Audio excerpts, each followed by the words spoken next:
Hello, everybody. We are the new show, episode 1, Modern Comic Mayhem, where we're going to talk everything pop culture, spec, comics, everything awesome, with a drinking game included. So I hope everybody scan the code. There's a QR code. We've got drinking words. When you guys hear the drinking words, we'll all take a drink. My name's Kyle. I go by Kylo because that's just the way it is. Introduce yourself, everybody. What's up, gents? Brian McClay, Comic Book Jesus in the house, ready to enjoy the show. I'm Corbin, and I'm muted. I'm the Comic Book Barbarian, and I'm muted. Great way to start, Corbin. No, I was stunned because it says busy guy next to it, and I didn't do that. Kyle. I did that. Fuck you. But yes, Corbin, Comic Book Barbarian on Instagram, whatever. I'm a busy dude. That's all I got. Thanks, Kyle. Wow, that was just stunned, speechless. I didn't even unmute myself. Yeah, I guess we'll go around. Yeah, Marco? You probably know me from Tales from the Dark Side. Been around a little bit doing a couple different things. I see some people in there. JJ, hit me up personally. I can send you to somebody for that. That's all I got. Matt? I'm Matt. Not cool enough yet to have a nickname, so I'm just Matt. I'm Solo Wookie, and good to be here. Good to see y'all, and going to be a great night. I'm Greg. I make books and talk to these guys on the regular. There it is. I make the books. I make the books. I make the books. I make the books. I sell the books. I do all the books. You got to give yourself a better intro. Gregory Schoen, ladies and gentlemen, for all you who don't know, who maybe didn't check us out when we were doing Absolute Geek, is a comic book writer and creator. He's got a great book called RAYGUN out there that you can pick up now that for sale, and he's got his first issue of his current book, Wraskles, is currently out, and he's about to drop issue 2. Yep. Show us that book again there, Greg. So this is issue 1 of the Wraskles. The Wraskles are a teen pop punk band who is cursed by a demon, and as they go for their pop punk superstardom, they encounter and deal with supernatural threats. And it's by myself and a fantastic artist named Kurt Spurgeon. Nice. Very cool, man. Yeah, it's available on Indiegogo. We have the second book out. It's a limited edition, artist edition, where basically we show you how we make something like Wraskles, which is really high quality stuff, actually, especially for the market today. And the artist edition, it gives all the basic line work. It shows you how we go working Marvel style, writing a short story, and then moving into breaking down the script and then how I go back in and put the dialogue on. If you do go to Indiegogo, check out the Wraskles. We're now in demand, which is really, really cool. So what does that mean for everybody that doesn't know? Okay, so hey, man, we're learning too. So as we get more into comic books, because Kurt and I are, we just love comic books so much. For issue 1, we put it on Indiegogo. We didn't know anything about selling comics. We knew about making them, but it was our first go at actually trying to market and sell them. And this whole crowdfunding thing, this new market for comic books, is really hard to figure out if you don't know. So the first book we did okay, but the second book we really learned how to market it. And when you sell a certain amount, when you basically hit your goal, right? Indiegogo will put your book what they call in demand, which means you can buy it forever on Indiegogo. If you sell an issue, I think it's every 3 or 6 months, it stays in demand. So it's kind of a really handy thing where this book is still being sold on Indiegogo. The Wraskles, you can check it out. It comes with 5 stickers that are fantastic. Oh, there we go. They're all band oriented kind of thing. Cool. Like album covers. Hey, Matt, remember this was going to be the cover for issue 2. Mm-hmm. But then we changed it up with a really, really kind of. Oh, you did change it up, huh? Yeah, remember? Yeah, really kind of more interesting thing in our opinion. We're gonna make posters of the issue 2 cover. I've got And that's the, it, man. I've got the Indiegogo here, so I'll share it for Yeah, everybody. bring it up. I think you got. It looks like you got. What do you got? 2 here. You've got. So the one on the right is the first one. If you go to this one, that's book 2. Okay, so this is book 1. Oh no, sorry, that's Crossroads at Porksburg. Okay, Crossroads at Porksburg. Yeah, that's book 1. That's book 1, and then book 2 is right there. Book 2, yeah, book 2 should be the artist edition. That's it. Yeah. So if you want, you can show the video, but that's the cover for the second one, which I just love. Yeah, there won't be any sound, so I'll just let it play while we're talking. That's fine. Yeah. Yeah, that's pretty dope. But yeah, man, it's super cool.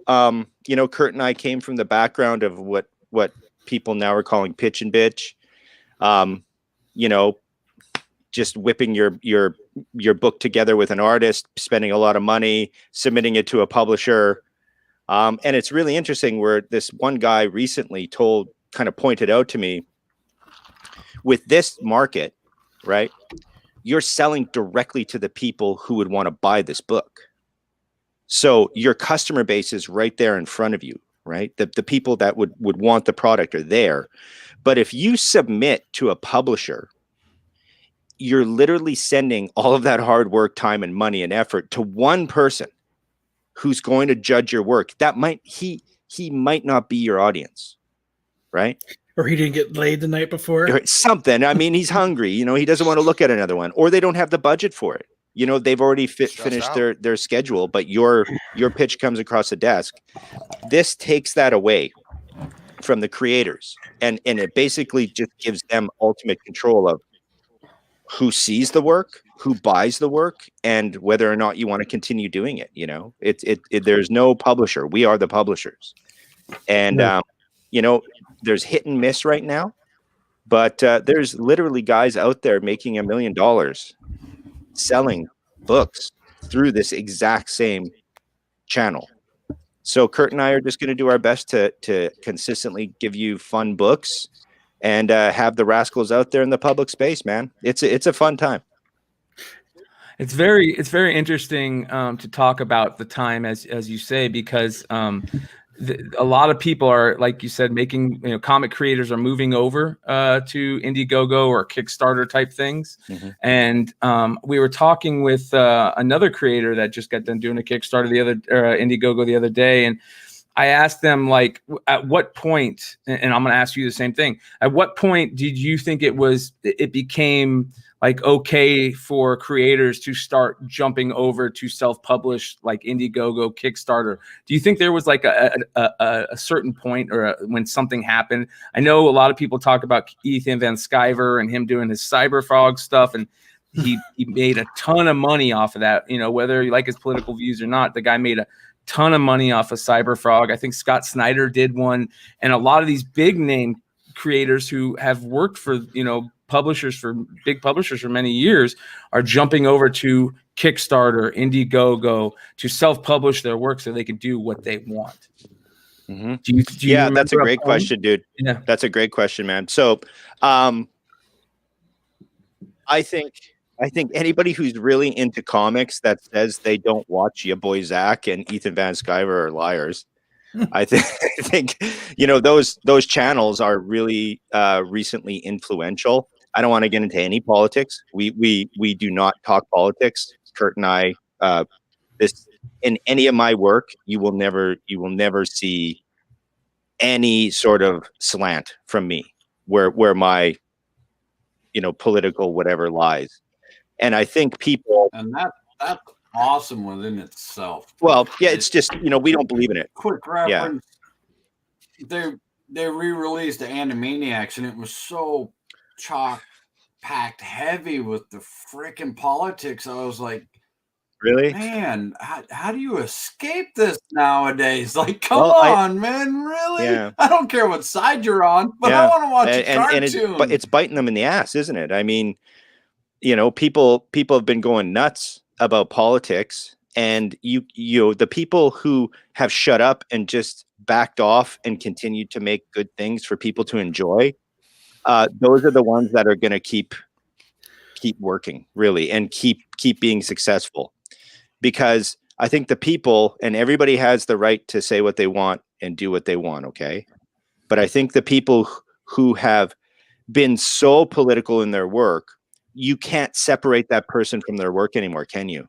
No. So, you know, you get all these actors who have just been, you know, like Trump crazy. I don't care if you like Trump or not. I'm Canadian. I don't have a dog in that race, right? But what I'm saying is, all you've seen from them for 4 years is them saying, I hate this person. I hate this person. I hate this. I hate these people. I hate this, and you should think this, and you should want this, and you should not want this. When you see that person in a movie now, that's all you're thinking about is, this guy wants me to do a certain thing. And I think the actors and the comic writers and the script writers and the TV shows that have just pulled away from that and continue to just make entertainment for entertainment's sake, they're the ones that are going to ride it out. Those are also the ones that are going to be really successful on a platform like Indiegogo. So to answer your question better, the influence really did come from those trailblazers like Zach and Ethan Van Sciver, because even if you, like you said, even if you don't agree with what they think, they are making apolitical books without their opinion in those books. Greg, hold on. We got some audio things. It's Okay. it might be your mic. If you want to unplug it and plug it back in, or just spin it. How's that? Yeah, you're good. You're good. Okay. Yeah, there you go. So like I was saying, basically, they were the trailblazers, and that's where everybody who was watching their content on YouTube started to think to themselves, well, why not? Why can't I do that? Why can't I do that? You can, but it's coming from that mentality of, and I had it too, you're not a real creator unless somebody publishes your work. Ah, that's a great, oh man, that is. So, you know, I probably would have done this sooner had I not wanted to be published first and have a first series, you know, published by somebody pushing my work for me. Yeah. So, you know, a published creator, there is something there. If people took a risk, right? You know, you get a lot of perks by being able to say, well, somebody, you know, published my work. They printed my work. I didn't have to do it. As opposed to the Indiegogo thing. But the Indiegogo thing is so much more liberating. And, you know, you guys from the other show probably know, I always say, if you are a creative person and you want to make something, I'm super in your court, because I'm exactly like everybody else who loves comic books. I love comic books, you know, and I want more good comic books. So I want more people making comic books. I want more people selling them. I want more people who like the same things making stories for me to enjoy. So I love this. I think it's also these programs like Indiegogo, Kickstarter, and what it's creating is creating a community of people that can help each other self-publish easier, right? Like, when you think about self-publishing, like it's you got to think of so many things that you never would have thought of before. Okay, now I got to go find a printer, or now I got to, you know, like all these extra things you got to do. Does Indiegogo supply some of that, or do you still have to go find that? Nothing, man. They don't. They just supply. It's like a shopping cart, and they let you show your work. That's awesome. And they have no influence at all that way. They are an algorithm that you can manipulate. And the better we get at our campaigns, the better our first issue, it was loaded. It's a great book. I mean, we're still selling it. People love this book, like, you know, no complaints kind of thing, top quality. Yeah. Well, but, I know, real quick, I know me, Matt, and Kyle, and Corbin Solo, we all read that first book and loved it. I mean, you know, it's there's been no complaints. I like that, right? Everybody's like, yeah, it's a fun book. That's exactly the goal. Yes. But so you're gonna, I mean, that's kind of interesting. How many? What I want to say is, so there's always print runs. So like issue 2, when that comes out, or is that going to be like, if that goes in demand too, or do you want to be print like to order though, right? No. Well, so you know, people. First of all, Kurt and I can't understand why people don't fulfill campaigns. There's this whole they do a lot of damage, and there's really famous guys that have screwed over a lot of people using this platform. And that's, I think, a lot of reasons why diehard comic fans are a little gun shy about dipping in, right? Like, you have to fulfill your campaigns. You have to have everything done. You have to know how much the printing is going to cost. You have to be able to afford mailing everything out. You know, you got to look at your margins. You got to create the work, and also, like a self-publisher, like you were saying, be able to step away and say, well, how much is everything going to cost? How do we make this affordable? What's the price point? What are we trying to do here? Are we trying to make $1 million, or are we trying to get comics into people's hands? Both. You got to know all that stuff. And as for the print run, yeah, you print as much as you can with what you make, right? Look, COVID's going to end, guys. This is our reality now. It's not the reality in the future. So why wouldn't we print as many issue ones as we can? Because, I mean, the extra money we just put right back into different perks. You know, we're gonna have posters next time. We have different stickers coming. You know, we always give more than people think they're gonna get. But we're right? comic guys. We like low print runs. Yeah, but here's the thing. Yeah, we're gonna have conventions again, Yes. and we're gonna need something to sell at our booth. So, you know, instead of just having 1 or 2, why not have 1 to 5 Wraskles? This is it. Come on, you know, come on in, join on in. So it's all about future planning. There is a limited edition run, Kyle, right now, which is book 2 artist edition. There's only 100 issues that we're ever going to make of that. Yeah. So, you know, you get it. Like he's saying, that's what I'm thinking when he's thinking the perks. It's like, okay, cool. Well, how many people are at the, like, I don't know, was it 100? It's funny you were mentioning all that stuff, because Solo and I were talking. There's a book they were going to put out, a Star Wars book that was going to have all the like original packaging for the toys and everything, and it had 6 hours to go, and there was no way they were fulfilling it, and they were only halfway there, and they weren't sending. And they said specifically they're not sending anything out to anybody who gave them money if they didn't fulfill the whole percentage. So, like, man, that's Kickstarter. Yeah, is that so Kickstarter? Indiegogo lets you do. I mean, as much money as you make. Yeah. If you can fulfill on that much, yeah, then you can do it. You can take that money and you can actually send the book even if you didn't hit your goal, which is what happened to our first book, because we didn't. It sounds weird, but what you want to do is you want to put your goal at like $1. And so if somebody buys a book, you automatically go in demand, and you cheat the algorithm to be like, oh, this is a really popular book. They hit their goal in 10 minutes. Okay. And so you go quicker up on the page, and they market you more.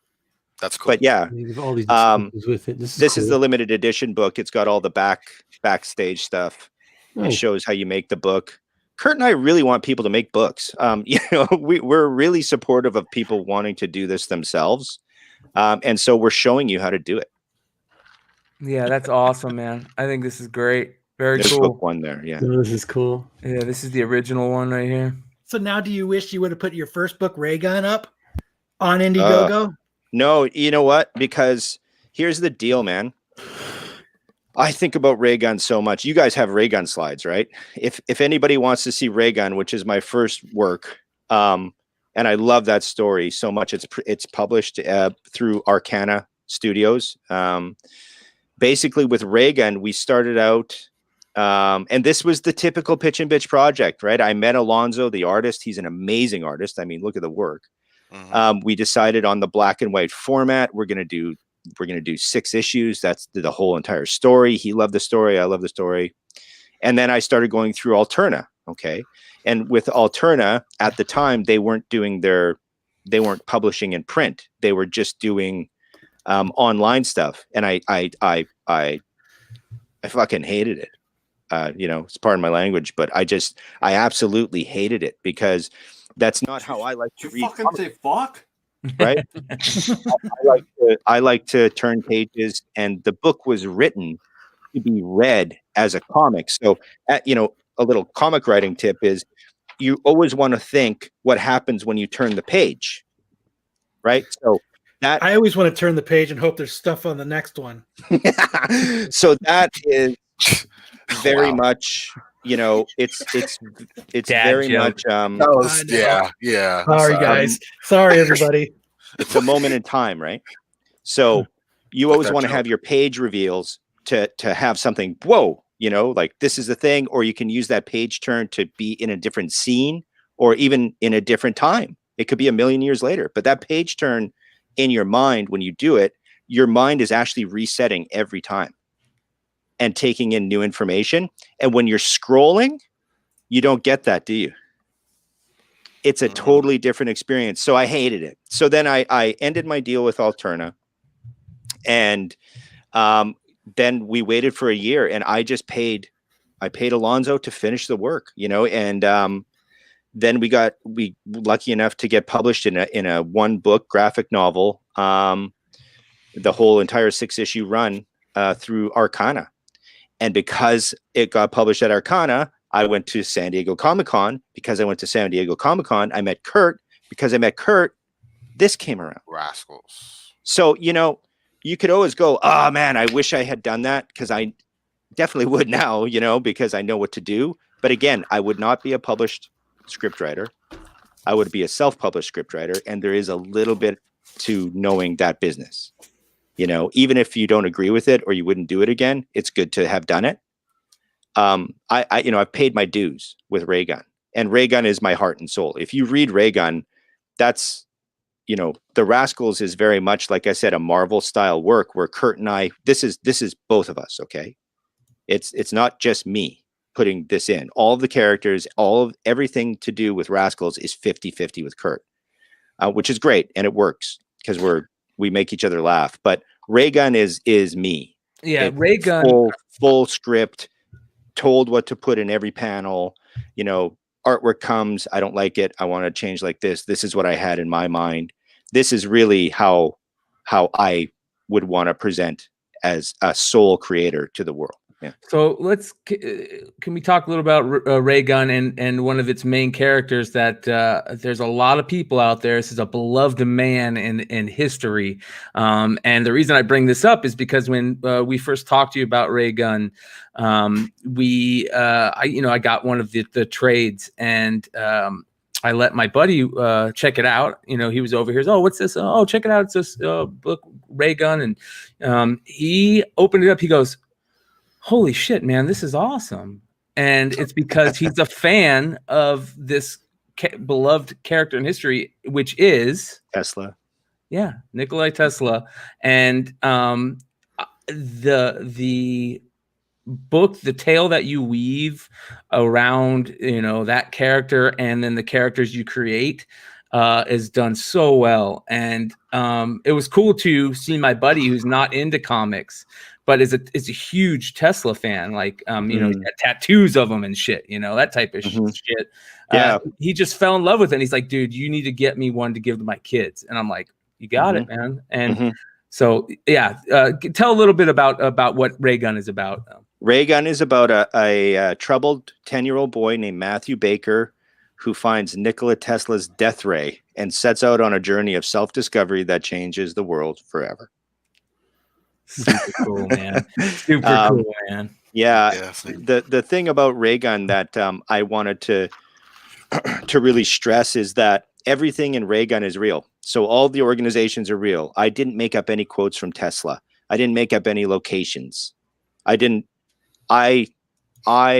made everything real except for the RAYGUN. I even made the relationships between the people really real. You know, Matthew's mom is a drug addict, and he's sent to live with his estranged father, who he barely knows. That's the start of the story. You know, so it's a real the influence for RAYGUN, besides my love for Nikola Tesla. I went on a Tesla kick. I don't even want to talk about it, but it was insane. But you know, the inspiration for RAYGUN was, you know, I'm an 80s kid. So there was Cloak and Dagger, there was Goonies, there was all of these movies that had these kids put in these fantastic situations in a really real world. Yes. E.T., Elliot's mom was a divorcee, you know, scrambling her ass off, you know, and you know, the brother's friends were like looking at her ass when they were waiting for pizza playing D&D, you know, like how do you not put that's they made it so concrete and real. And then E.T. comes in the picture. Right? So my E.T. is the RAYGUN. So I just wanted everything around Matthew to be absolutely real. And when you put this fantastic element in it, it doubles it, it triples it, it quadruples how fantastic that thing is, and how he's going to alter things around him in this reality. So that's RAYGUN, man. Yeah, super cool, man. Great job. Yeah. Where can people pick up a copy of RAYGUN? so they can order it direct. I know there's still copies left at ARCANA Studios, so you can order direct from ARCANA, or hey, you can get the whole thing on Comixology now. You can get the book, and I think it's like $4 or something. So I would really recommend, if somebody wants a good story, and you know you're into Tesla or science fiction, or you want something for your kids to read that reminds you of the stuff you used to see, yeah, pick it up. I think you'll enjoy it. Yeah. Nice. Here you guys go. If you guys want to check it out, just like he said, go to ARCANA, and you guys can There it find is, it yep. there. Yep. And it's a nice. I have it. I think I have it over here. I would grab it if I could see it, but Okay. I got it. I can grab it. Hold on. okay. It's a nice thick book, and it is a great quality, and just a Yeah, it really is, good yeah. job on it. So make sure you guys go check that out. It's totally it's worth cool checking stuff. out. Yeah, very cool stuff. Oh boy. That's awesome. Well, on top of it, you know, just being a creator in this world of 2020 is crazy. And do you think that what we've gone through this year has let me put you in the big screen there, Matt. What you've gone through this year has kind of, where you've self-published and stuff, has been a good thing? Yeah, man. Yeah. Are you kidding? Like, I mean, maybe, you know, definitely this is, you know, a terrible situation for a lot of people. Sick. But as a creator, who needs a laugh, you know, more than anybody right now? Who needs to escape? When there was pandemics in the past, or terrible things happened in the past, you know, we're so coddled, man. We're Yeah. so coddled, You're and we're coddled. not. I'm not. Everybody is. Oh, thank Right? you. It's the world This around guy. us. It's the technology we have, you know. It's how disassociated we are to these tragic things happening to other people, when you know, it just used to happen in the past. People got sick, people died, there was wars, you know, that affected these countries directly, right? We don't have that. And all of a sudden we do. You know, it's shocking the world, and it's changing things, and it's Shocking awe. yeah, look at Hollywood, right? Look at the comics industry. Unfortunately, look at comic book stores. Look at the publishing cycles. Look at the marketing. It's all got to change, and it's all, if you're aware of it and you're looking for the opportunities, and all you want to do is make people happy, it's a great time to be a creator. It is a fantastic time to be a creator. This is the time people need this stuff.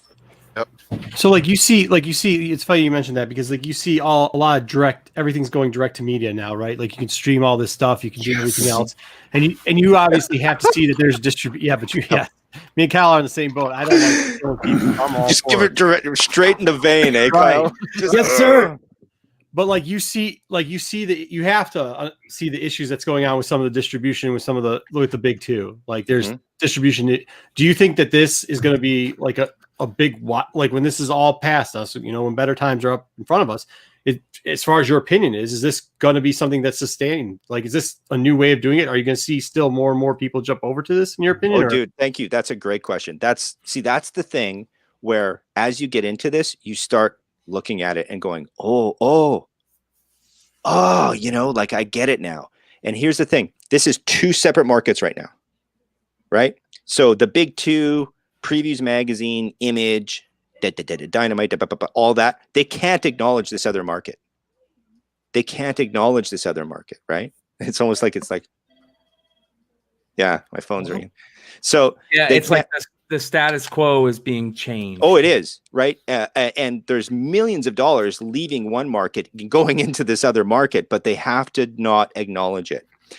Here's what's going to happen, in my opinion, and I'm an idiot, so maybe I'm completely wrong, okay?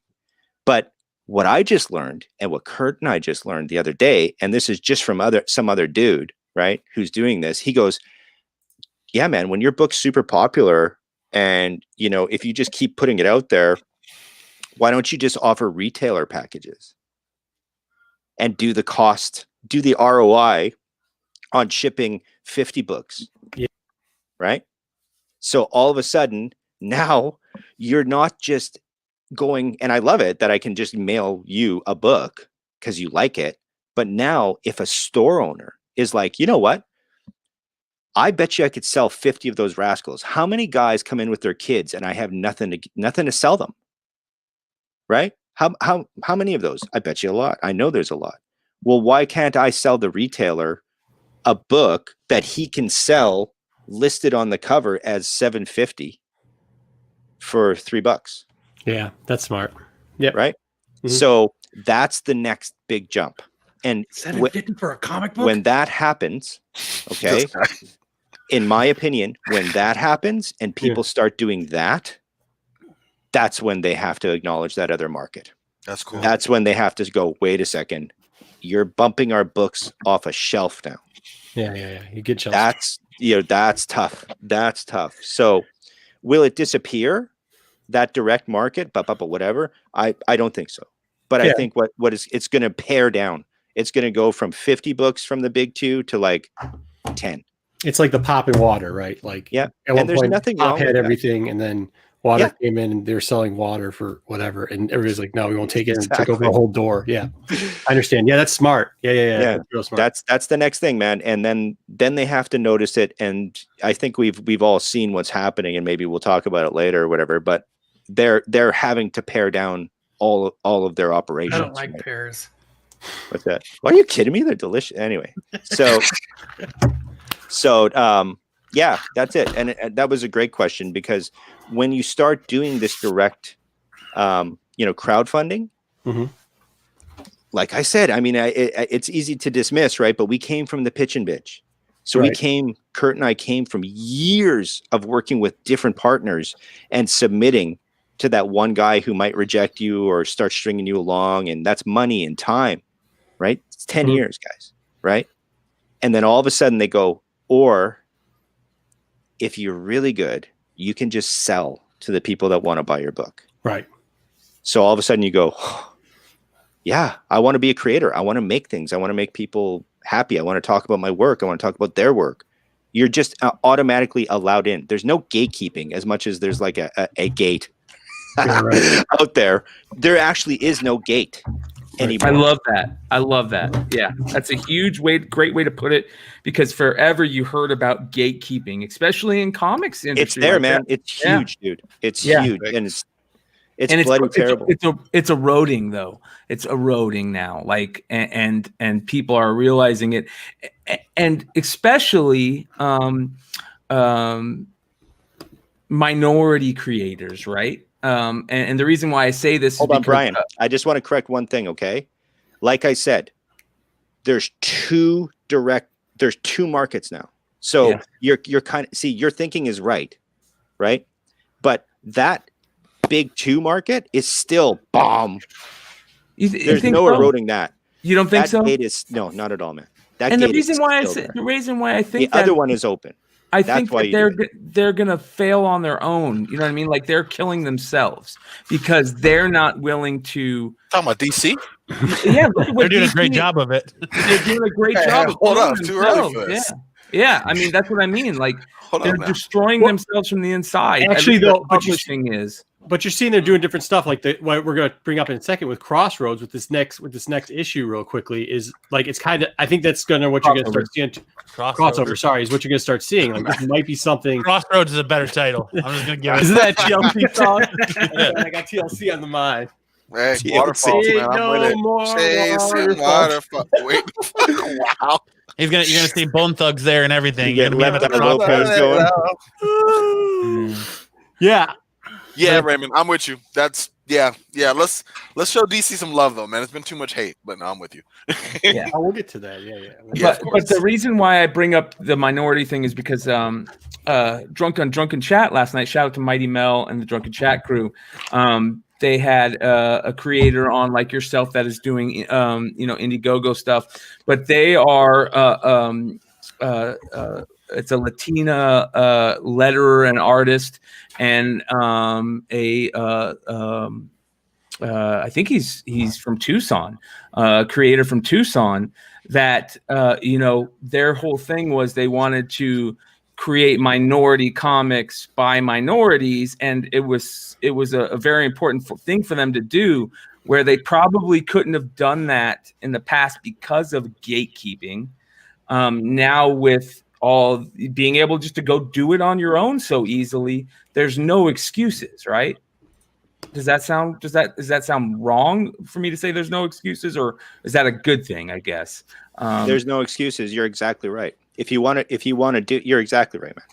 If you want to do it, do it. There's nothing stopping you. If you go on Indiegogo, I mean, there's Cyberfrog, but whatever. This people who have read it understand, if they understand comics, just by the cover stock, like, wow, that's a really quality book, right? Like these guys know what they're doing. Okay. But what's really awesome and really bad, but really awesome, is that on Indiegogo, right, almost right beside our book will be like stick figure drawings of a kid, somewhere in the world who's putting it up on Indiegogo, and his 10 family members have bought it. That's awesome. That's so. That cool. is so fantastic to me.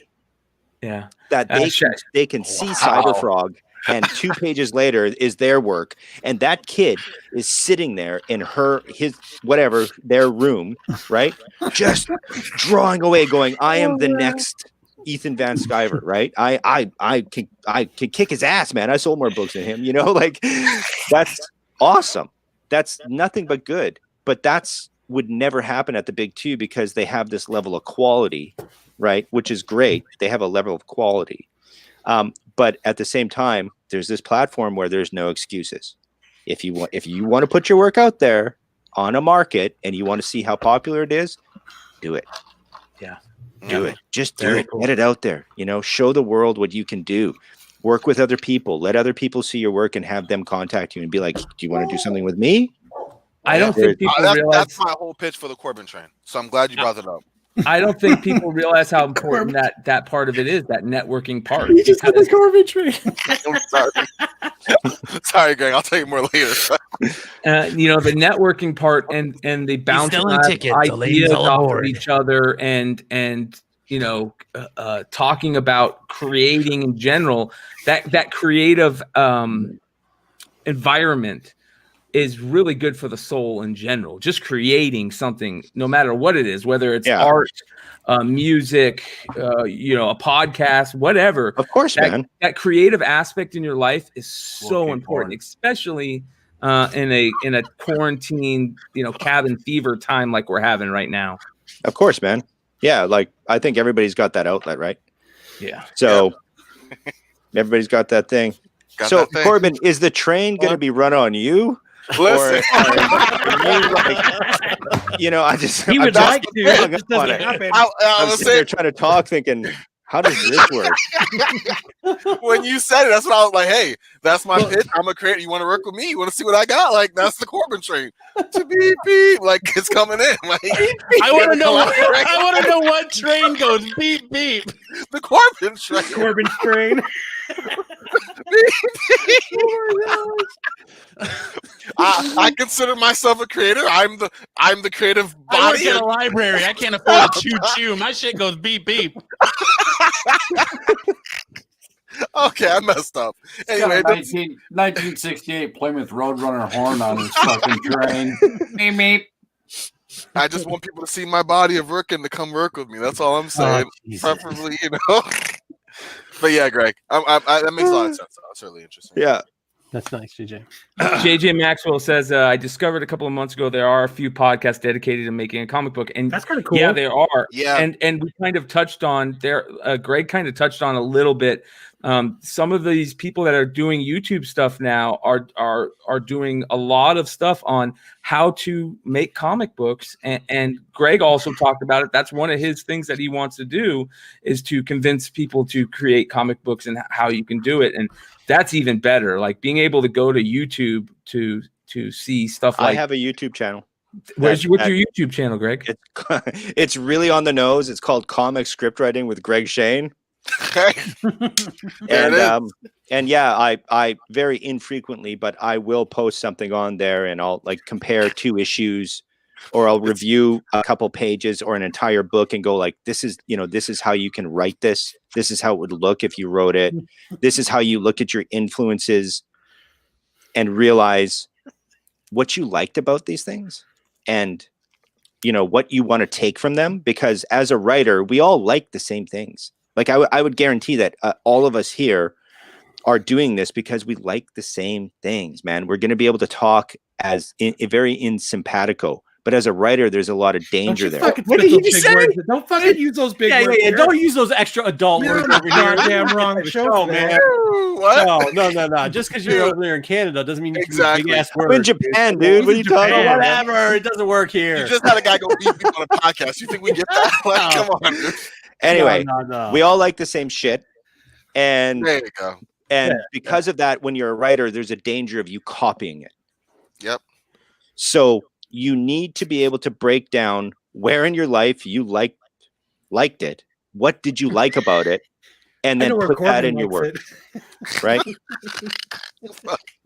We all see that. Right? You, bro. We do that. He's a catcher. He's a catcher. What's the line between copying and paying homage? Ask Putting the name on it. Giving credit. Saying this is, inspired by the great ones before me, XYZ. Yeah, but then there's genre. So how do you not put those people in a category? It's better to I think break it down by genre and just be like your story is a type of this. And as soon as you get over the ego just be blast, like crossover, just throw everything in it. Yeah. Or Jeff Johns just do a repeat of things that were great done before him. Dude. Yeah. That's not Jeff Johns. That's everybody. That's everybody. Just throw it in and let everybody, Yeah. Everyone so it's stuff like that on my channel. As long as you spell their names right. Right? Make sure you spell their names right. Well, speaking of that, why don't we get into crossover? Look at that transition. I like that was. Please, no more me. Yeah, I just want to have fun. Like, no. No, we gotta let him see the chat because we're laughing and he doesn't get it. But there's a lot of comments going on. Chat is fabulous tonight. They're doing a great. Oh, really? Okay. Greg, you can see the chat. If you up in the upper right hand corner, it'll say comments. Yeah. And then if you click on the right, you can see the chat. Real quick, Greg, can you give us a rundown real quick where you can find those books again? The RAYGUN. Okay, so in the Wraskles, you can get. I think we have about 50 left. You just said unlimited. Edition. No. I'm just playing. Number one is unlimited. The limited edition is the book 2 artist edition. You can get that on Indiegogo. All you got to do is go to Indiegogo.com, search the Wraskles. It's a fun book, everybody. It's a really fun book, and it's worth. For American money, it's like cheap as hell too. So except you have to pay this conversion rate on Indiegogo. Yeah, and you got to pay shipping, but it's still compared to a normal Indiegogo thing. Very cheap. We're going to give you the book. The book is going to come with a sketch card. It's going to come with a and Kurt does all of these by hand. This is not like a press and whatever. He'll give you an interior sketch signed. You get 5 stickers, Wraskles stickers that are really cool. We got more new ones coming. And this one's the most popular. Yeah, I have that on the back of my car. It's awesome. It's really great. I got it on my bookshelf. Yeah. So check it out, Wraskles, and you can get RAYGUN. The entire series, 6-issue series, in one trade paperback. If you go to Arcana Studios, or you can go to Comixology, get it for a deal. But you got to read it digitally. Yeah. Trade off. Sucks. I only do my porn digitally. Really? So speaking of porn, crossover, comic book porn and crossover. Yeah, not comic book porn, but porn for the comic book fan. Crossing over with comic book porn. Yeah, all together. Just drop it. That's I got nowhere to go. I got nowhere to go. I was trying. I tried. Swinging them. Yeah. Why the left outside? Not the only thing Corbin's swinging. Okay, let's go. So have you guys seen this? This is BB. I just literally brought up last week about Brian K. Vaughan and where he's been. Like, where has Brian K. Vaughan been? And then According to Donny Cates, he's dead, bro. Yeah, apparently, according to Don, well, we don't know if that's really him or not because he misspelled his name. So I don't know how much you're referring to when you're telling your guy's dead. But this is definitely cover 2, and I'm just thinking that blank variant cover or the blank sketch cover. Well, hopefully this goes up then. No. Yeah, right. Right. That sketch cover is the thing to get, right? Because everybody's when cons open back up, people are just gonna have every dead and like half dead and Thelma and Louise artist drawing on those things, correct? Is that what we're feeling on this? That's why I got the I don't know. The King in Black. It's for that reason, for a cool sketch on it. Yeah. I don't know. I feel like I don't know if sketch covers are still a big thing anymore. Like, I don't know. Okay, who's making this? This is Image. Yeah, but like creators? Oh, this is Donny Cates. Donny Cates, yeah.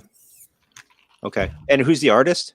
Jeff Shaw, but they have different people doing the covers. For instance, they've got a really gorgeous McFarlane cover for issue 3 coming. Oh, I can't wait for that. Really?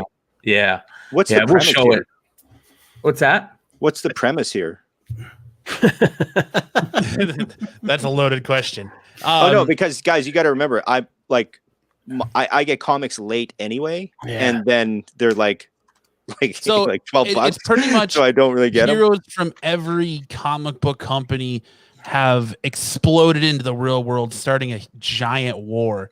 And now it's like our reality has merged with their reality as those heroes are fighting and they're killing people in the real world and kind of how everyone's dealing with it, things like that. But they put them in a dome. Yeah, they put them in a dome. But it's characters from Marvel, DC, really? Image. Yeah, you actually got all licensing, in one book. right? Yep. Yeah. Not for all of them, certain characters. Wow. Like Spawns in 3. Yeah. Yeah. Wow. If he's smart, he was. He is.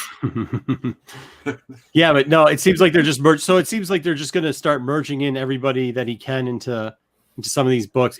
They're doing like a dome thing, but then they're sketching out. They're talking about a lot of stuff. Some of it covers like some of the history of comics before, where they play like pawns on like the when there was no more comic code and stuff like that. The first one's interesting. Then they started like there's a lot of cuts in it. There's a lot of like comic book stuff in it. Like they did the dot printing. They did like I said, they did Kirby the Crackle. Yeah. Mm-hmm. Yep, they did all that type of stuff. And then you definitely see images that definitely look like they're different type of from the big 2, big 3 characters. And then this one, obviously they bring up Vaughn, but then there's other characters too. There's other writers too. Who are the other writers that we're talking about in this? Snyder, Zdarsky. Yeah, they're talking about Chip Zdarsky, Scott Snyder, and Robert Kirkman. Yeah. How in what way? That they're dead. That they're dead because they're like the comic book this whole thing is like the panel from issue 2. It's like a CNN reporting on events, and she's reporting that they found Brian K. Vaughan dead in his apartment, and that Scott Snyder and Kirkman and Chip Zdarsky are still missing. So it's like these creators of these books are being attacked by the heroes they created, and dude, that's hilarious. By the way, this is not the first time that they've written a comic book about named comic book creators dying. Do you guys remember when they put out the CSI comic book back in the early 2000s? And it was about, I think it was like Rich Johnson was being, I think either they found Rich Johnson dead, or Rich Johnson was being accused of killing a bunch of comic book writers, and they named them just like this. So if you guys want to check that out. I hope that if Brian K. Vaughan gets some sort of royalty check from this, he spells his name wrong on the check too, so he can't cash it. That would be awesome. But you think he just did that as a jab, just for shits and giggles, or did they confirm that it was like he just doesn't know how to fucking spell? the end. I don't know, dude. I mean, we gotta assume the latter, right? Yeah, I would assume he'd do it for shits and giggles. Like I'd spell Corbin's name wrong if I had him put it in. How'd they spell it wrong? I'd spell it with an I. Oh wow, that's just enough to take me off too. How'd they spell it? Differently. It's spelled VAUGHN. UGUAN, I believe. Just blame it on the big scary. Everything else today is blamed on that. But this brought up a good point because EAUGHN? this brought up a good point because, like, what when was the last time we thought? Of course, Paper Girls. Obviously, you showed that already. We thought about that, but it's been kind of off the. I mean, I know are they casting for that now? They're casting. Yeah, they're right? casting for They it. just forgot an A. Yeah. Yeah. Oh, Aaron, that's a good one. Yes, I forgot about that. I was just reading that a couple weeks ago. The Deadpool kills the Marvel Universe. Some chat. Yeah, because he comes out of it afterwards, going for the creators writing the book. Yeah, it's pretty cool. Here you go. I did not know this. Shout out to T-Bone for saying that the reporter is Megan Grizzle Hutchinson. Geek. Are you kidding me, Grizzle Geek? That is crazy. There it is. KORBIN. No, you screwed for that. I want to know how Donny Cates approached these other guys and said that he wants to kill them in the book. He I did. bet you they were totally all for it. They're like, hell No, yeah. for sure. But I want to know, like, was it an email? Oh yeah, they are, because it's already started where Chip Zdarsky tweeted at Scott Snyder and he said, "How do you think we went? Do you think we went out on the lam?" And Scott Snyder reposted a GIF of the end of Thelma and Louise where they jumping off the cliff. in a Oh, car that's together. hilarious. So yeah, they're That's all funny, dude. for it. Yeah, I love Live the Last Man. I really do. I like that one. I wouldn't see if that was me. I wouldn't tell anybody. I would just write it in like that and just let it be a surprise for everybody. Let them find it. Did you see what JJ put there? Mhm. Ooh, Oh, he got jokes. When they did when he did the crossover thing for Image, that was his wife that was there. Like she was the one interviewing him. Yeah. she was. Yeah, that's what I thought. All right, which is good.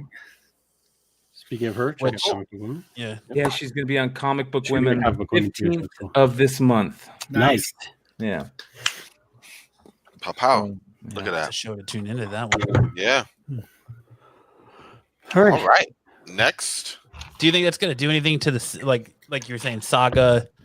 Yeah, that's Is what I was it just worth thinking. Is like how many buying people back are looking into at that? Saga, because we started looking at that again. Do you think it like Saga had that big hiatus for a while? And I think people sure why and Paper Girl are too, because you hear about that type of news. But like Saga had fans, like a lot of fan support for it before, and I'm wondering like is Saga gonna now get a little? The market's so weird nowadays, right? If anything shows up, if any name shows up, if any book shows up, if any reference to a character shows up, just the books go crazy. They just go crazy. So do you guys think like this is gonna like add on to maybe like a Saga love thing? that. Oh, that's number 3. That's a great cover too. Pretty And they sick. did a 1 in 100 sketch variant, which if you guys know sketch variants, McFarlane is one of the best people to do sketch variants. So it's a gorgeous, and it even left the blue pencil lines in there, from his program and shit. It's really cool. Let me see if I can find it. What Marvel characters are in this? What DC characters are in this? Shazam's in it. You see like the outline of Superman in issue 1, don't you? Yeah, you do. Yeah. Yeah, he hasn't quite revealed. There's a really cool cover for issue 1 where it's got like 100 characters on it, but they all have different colors instead of their normal colored costumes. Was Because it 2 that had the Shogun Warrior type character on it too, or was that 3? three, the regular cover for 3 has the Shogun Warrior thing. There, you guys can see it. So, It still looks like a Gundam. to Macross, me. Robotech, whatever, Yeah. one of the two. But the McFarlane cover is, I think it's just a regular B cover, and then the 1 in 100 is the sketch. Let me see if I can find sketch. Absolutely beautiful. There it is. Yeah, Aaron, that's interesting too. Yeah, that's taking a big hiatus, and Seven to Eternity has been a mess too. Yeah, there you guys can see it. I really love it, man. I will own that book. It's selling for about $200 right now, pre-sales. Yeah, but you never know. Like Spawn variants hold value. Some don't go up in value, but when they do, if the ones that do, they hold value. So I don't know if this is one to buy in right away or to wait till after the hater wave or the seller wave, reseller wave. So It's beautiful though, absolutely gorgeous. I I just like learned how after it's like, Thanos 13 never to fucking wait. Yeah, yeah, I just like how it's like him reading the book over her shoulder. yeah. Like putting a battery in her back. Did you see that? No, I didn't see like putting a battery in her back, but Sound like he's trying to reach Like a over. Teddy Ruxpin. Yeah, he's putting the battery in her back. Interesting. That's what Corbin wants to do on the train. Yeah. You guys are It's crazy. not a battery. Okay. Wow. Wow. That was good. All right. You're welcome. Thank you. Yeah, I'll give you that, Kyle. Make up for calling me a busy guy. you are a busy guy, Corbin. You know what? Yeah, I am. What do we? Okay, so that's crossover. A lot of batteries to change. I mean, listen, you got to Somebody has to. restock. Yep. Call me Energizer Bunny. Says no one ever. So we were talking before the show, Corbin. You were talking about a Comic-Con that's going on right now. And yeah. some future state news that was coming out of it. What? Yes. So right now, drop some knowledge on us. Brazil is having the CCXP Con, which I never heard of before. I did check it out. If you go CCXP conference online and go click on it, actually I like the interface, but it'll have to translate. It's kind of wonky there, but you can kind of see the events that are happening.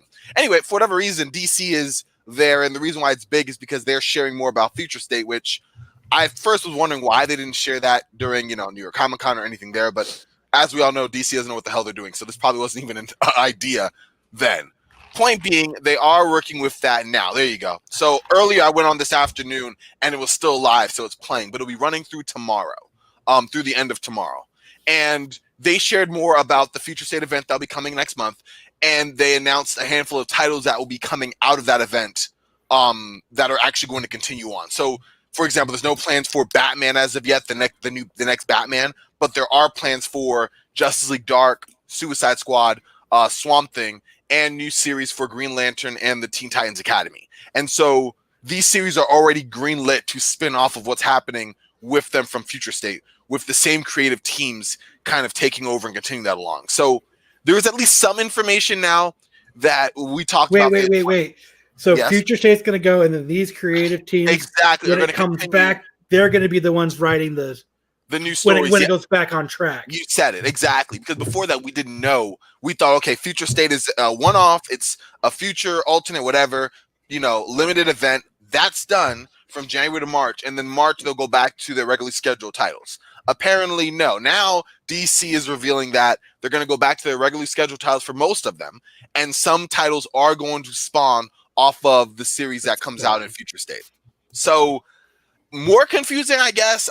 There is at least more information on Swamp Thing that's coming out, so I think that's kind of fun. That will be continuing on from the two that they do, and so that's going to be Ram V and Mike Perkins, and they're going to be coming back and using that 2-issue spawn, not spawn. They're going to spawn off of the 2-issue Swamp Thing run that they have, but they're also doing Suicide Squad with Robbie Thompson and Eduardo. I'm butchering that name. Edgardo Pancia. Excuse me. And that is going to be basically almost a ripoff or a lead off of to the Suicide Squad movie coming out this year. That's almost exactly where it's been rumored to kind of link off of. So I'd be looking at that, maybe close if you have any idea of like where the movie's going. That's widely been rumored to be just directly trying to either take some of the success off the top or like align itself with the movie moving forward. Especially since you are going to have that. I'm sorry. That's after Yeah. I can't follow DC worth a damn. So No, you're saying that Suicide Squad's following when they're done with Future State, they're going to go into Suicide comic book by who? Yes. Okay, so the team behind us is going to be Robbie Thompson and Eduardo Pancia. Okay. Edgardo Pancia. Pancisca. Butchered that 4 different times. Anyway, Don't worry about it. I do it all the time. they're the team that's going to be doing the title during Future State.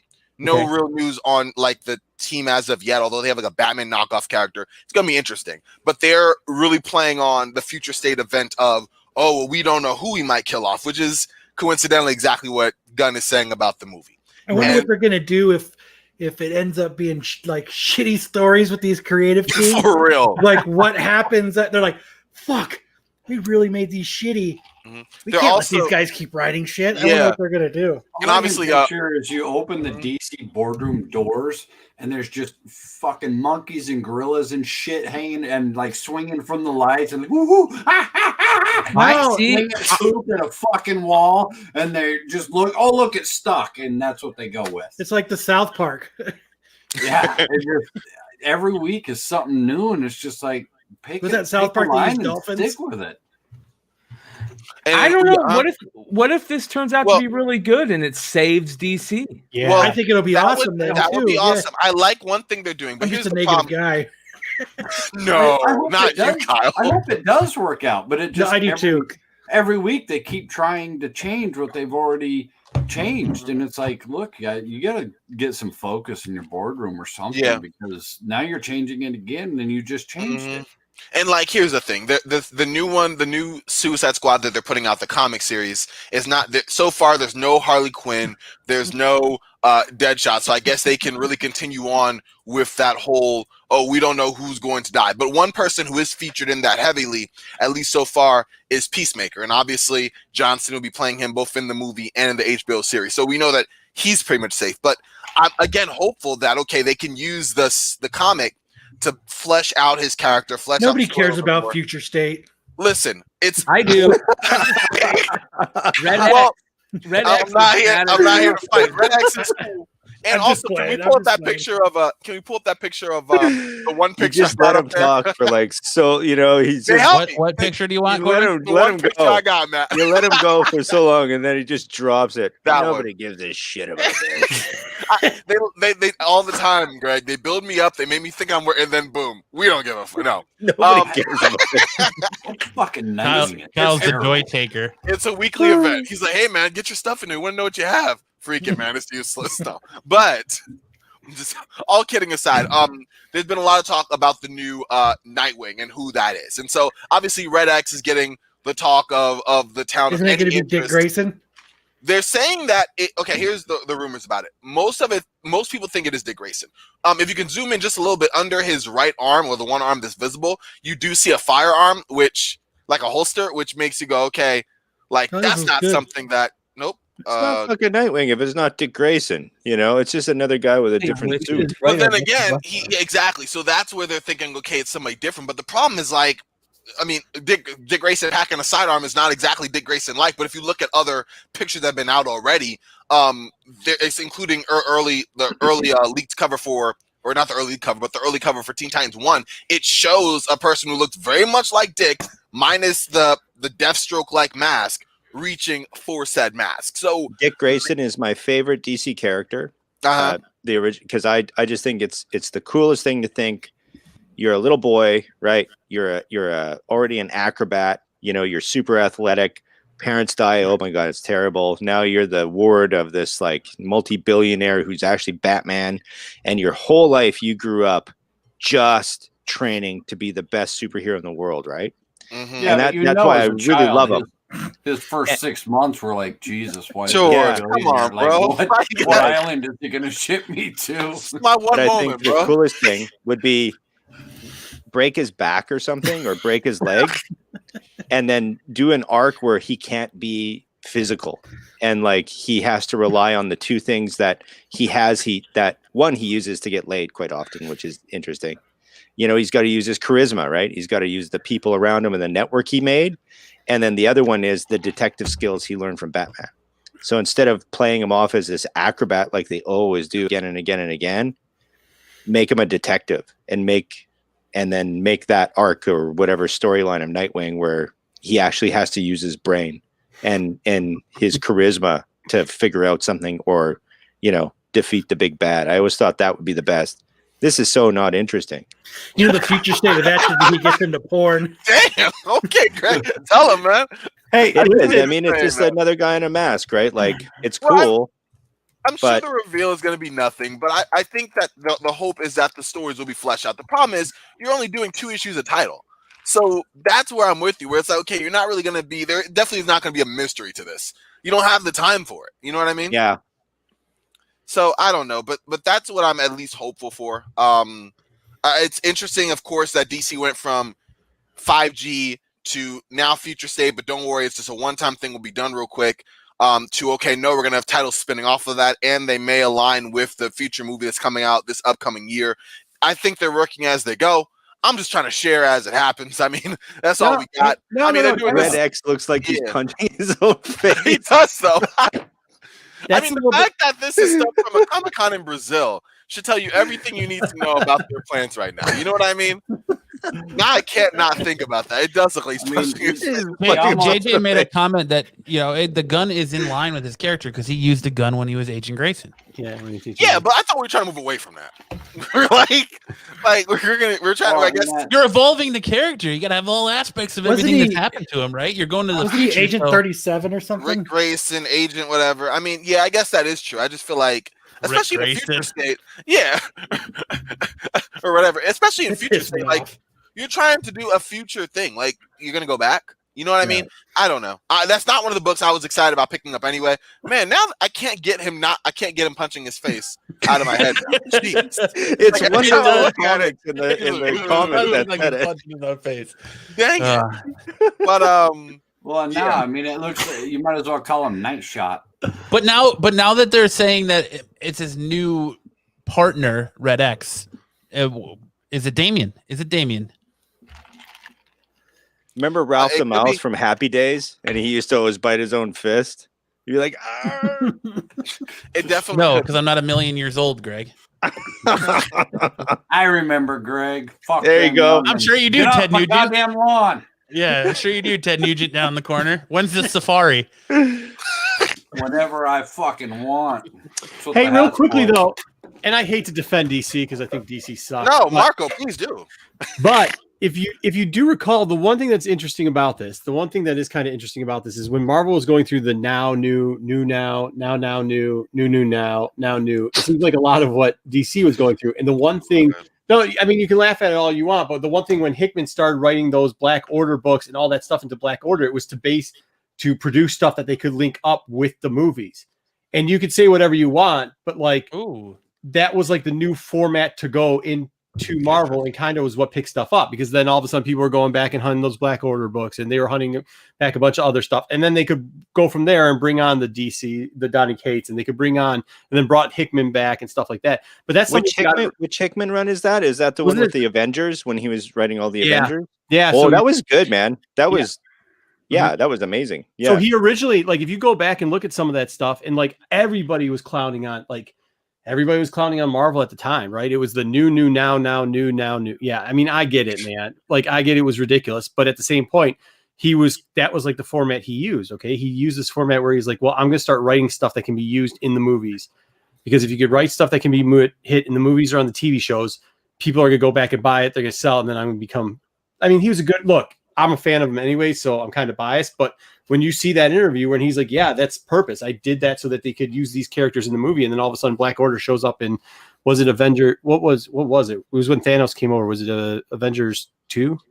Anybody who writes something like Infinity Manhattan War? Project, you got to pay attention to. Yeah, I like Manhattan Project. You got to say, okay, this guy is so talented. You know, you got to look at what he does. And when he did that for Marvel, I think a lot of people slept on it, like you said, and I think a lot of people didn't understand what he was doing. He was taking an acknowledgement of the Marvel universe and letting people acknowledge there was multiverses and crashing everything together with the Beyonders and all of that shit, you know, and ending it with his Secret Wars run, you know, was genius. And then he took that long break.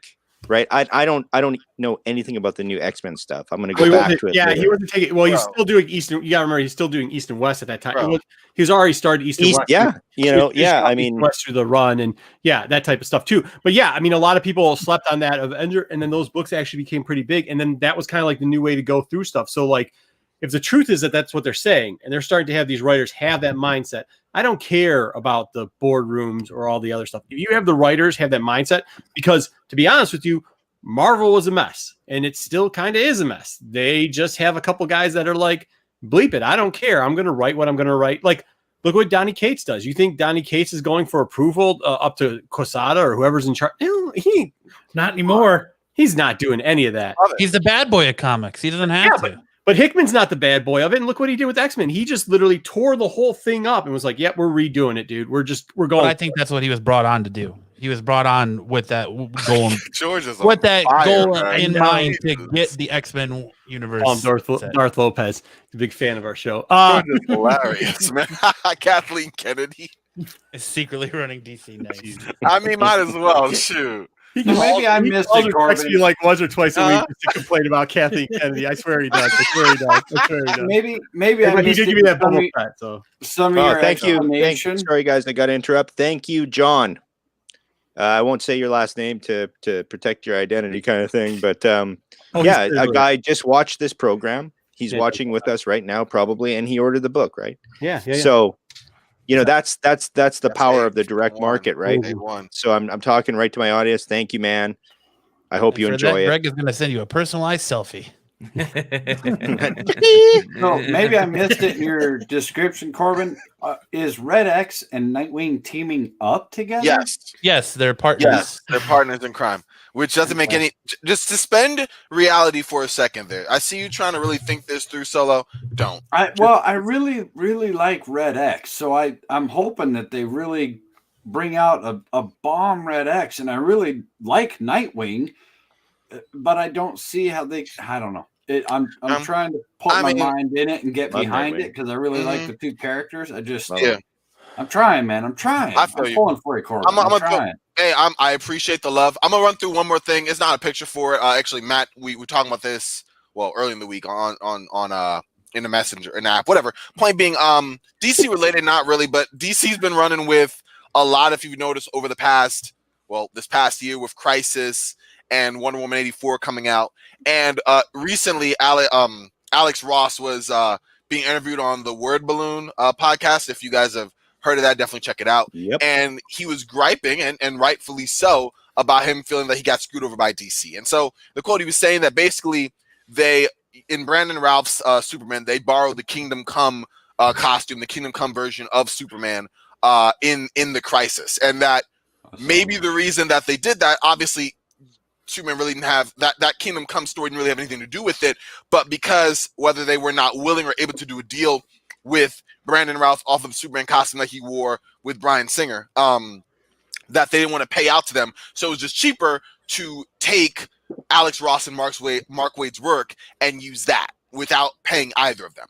And then he also went on to explain that if you look at Wonder Woman 84, that iconic, armor that she takes off in the costume is ripped straight from Kingdom Come as well. The Batman from Crisis, Bruce Wayne being injured in his back, again, straight from yeah, you're right. I totally didn't notice that. And yeah, you're completely right. And he was saying that even the Batwoman, that I didn't even remember this, but he helped design like legit Batwoman in the comics, and they did a whole series on that, and they got nothing for it. He was explaining that the last thing that both him and Mark even got paid for was a while back for the daughter of Black Lightning, also from Kingdom Come. So it feels like DC, because it changed whatever with Warner Brothers, or maybe not giving I forgot what the payment was called. I'm gonna look it up right now. But they had the word that they called for, basically paying what seems to me to be hush money, discretionary money. They stopped giving that out for, okay, we're going to take your property, but here we're going to pay you for not complaining about it because we're just shamelessly going to rip it off. They have stopped doing that for the past year. And so now you have creators speaking out, Alex Ross in particular. And I feel like that's not only just a really shitty thing to do, to be completely honest with you, but also something that like is a troubling, almost like a precedent, especially if DC's been getting away with it for the whole year. I just assumed that there was some type of royalty system in place between creators and their work, especially stuff that was Elseworlds during the 20 years or so, and people are just shamelessly taken from that. So that's my DC hate for today. I felt that was really crappy that was done, especially when you can take stuff that's clearly iconic, and real comic fans know, even casual comic fans know, that several designs and stuff came from the book. I mean, it's not like this is something that was used in DC continuity. So I'm pissed. Hey. Wow, George. Okay, you know what? Hey, Let's we do will it. in a minute, but real quickly, have you heard that people are watching that 84 already? And people are, it's from what I've heard. Yeah. I don't know. There's ways to watch everything nowadays, but from what I'm hearing, it's good. I don't know if anybody else has heard this. I mean, I have no doubt that it will be. Like, I've heard it's good. I'm gonna go to a movie theater by myself and watch that. Oh, those are gone, Corbin. Did I tell you I went to a movie? Oop, can you hear me? Yes, we can hear you. Can you hear me? What? Yes, we can hear you. AT&T cut you off for knocking DC, dude. No, like my mic just all of a sudden I went blank. I couldn't hear anybody. Anyway. But no, I'm excited for it. It should be really good. But I just feel like, especially when that scene came and she took it off, that's straight from his work. Like, we've seen that time and time again. The fact that they're not getting any type of, I don't really care what management is in place or what cost you have to use. If you're going to go and take that property and take that story in that way, I feel there should be some type of some payback. I don't know. That's it. That's my DC rant. I'm done. Enough with the fucking DC. All right. Let's people want to talk. People want to Snyder talk. cut. Let's go Marvel. Let's not go Snyder Cut. Hey, I'm with you, Solo. Listen, I can't wait. Let's go. We gotta do some Marvel stuff. People want to talk Daredevil 25. Yeah. Thoughts on Daredevil 25 and the big reveal that Elektra is going to be the new Daredevil while Matt Murdock is in jail. Two whole issues, right? They should move that title straight to DC. Take it, pick it up. DC can have that one too. No. It's stupid. Nope. Send it. So you're saying that if you bought multiple copies of the book this week, it's probably the biggest pump and dump of the week, huh? I'm saying if you have it, sell it. I mean, they're coming out with this. They're coming. The second print's coming out with her on the cover of it, right? We already know that. We already know that they're doing a local comic shop exclusive on that book, correct? Yep. So I mean, hey, if you got it, sell it. I think it's blowing Brian's mind too. Like I went to look at an auction. I went to do a private thing. Went through it. Came out. Went home to go do the bidding because it's the auction houses aren't open, and I couldn't believe what people they're buying. I can't believe what people are buying and how much they're spending on it. And then to see that, and at first I thought like, oh, this might be a pump and dump with the Daredevil. But after I saw what the crap people were spending on like toys, novels, like sci-fi books, crap comics, like leftover 3/4 long boxes. Nah, bro. Sell it. If you got it, sell it, man, and get your money. Give it away. Drop it like it's hot. Sell and get your money, man. Sell it and get your money. Just give it away. Someone in the chat, Jamie says that she shows up in King in Black. She does. Yeah. Interesting. People running for that? No? I thought that was good. I mean, look, I'll tell you that the art of her in the costume's real dope, man. Like she looks cool, but there's no long-term payoff. No, they've done it. The cover looks fucking awesome. I really like the art. I agree, Marco, but I totally agree. I think. Well, I mean, all you gotta do is go to a preview world, and you know what's gonna happen. So, like, yeah. But who knows, man? Look, it kind of reminds me of remember when Donatello died and everybody flipped out about that. Yeah, this is kind of what this Daredevil 25 reminds me of. Well, I think Marco talked about it a little bit. How long is it going to last? 1, 2. How many times do we have to have a story about Daredevil going to prison? Yeah. Oh, does he have a wing after him? Does he have like a cell with Daredevil on it? Like, can we? He's been there so many times. You think you'd have the inaugural like? Maybe if he knew a good lawyer, engraved. Also, does he still have his law license? Because why does he still have his mask on? Like, and why is it like a prison version? Like they handed him that mask and that orange. Yeah. I will say this though. This is stupid. It's stupid. It is. But this is the only. If you make fun of DC, okay. But Marco, okay. So this series though, with fans, with Daredevil fans, and I am not one of them. Like, I mean, I like Shadowland. Like that's as far as I'm going to go with my Daredevil. You like Shadowland? Oh, I love Shadowland. Hell yeah, I love Shadowland. I know, dude, and I buy them for like 25 cents a copy. I've got like 4 runs of that crap. Just because it's cheap.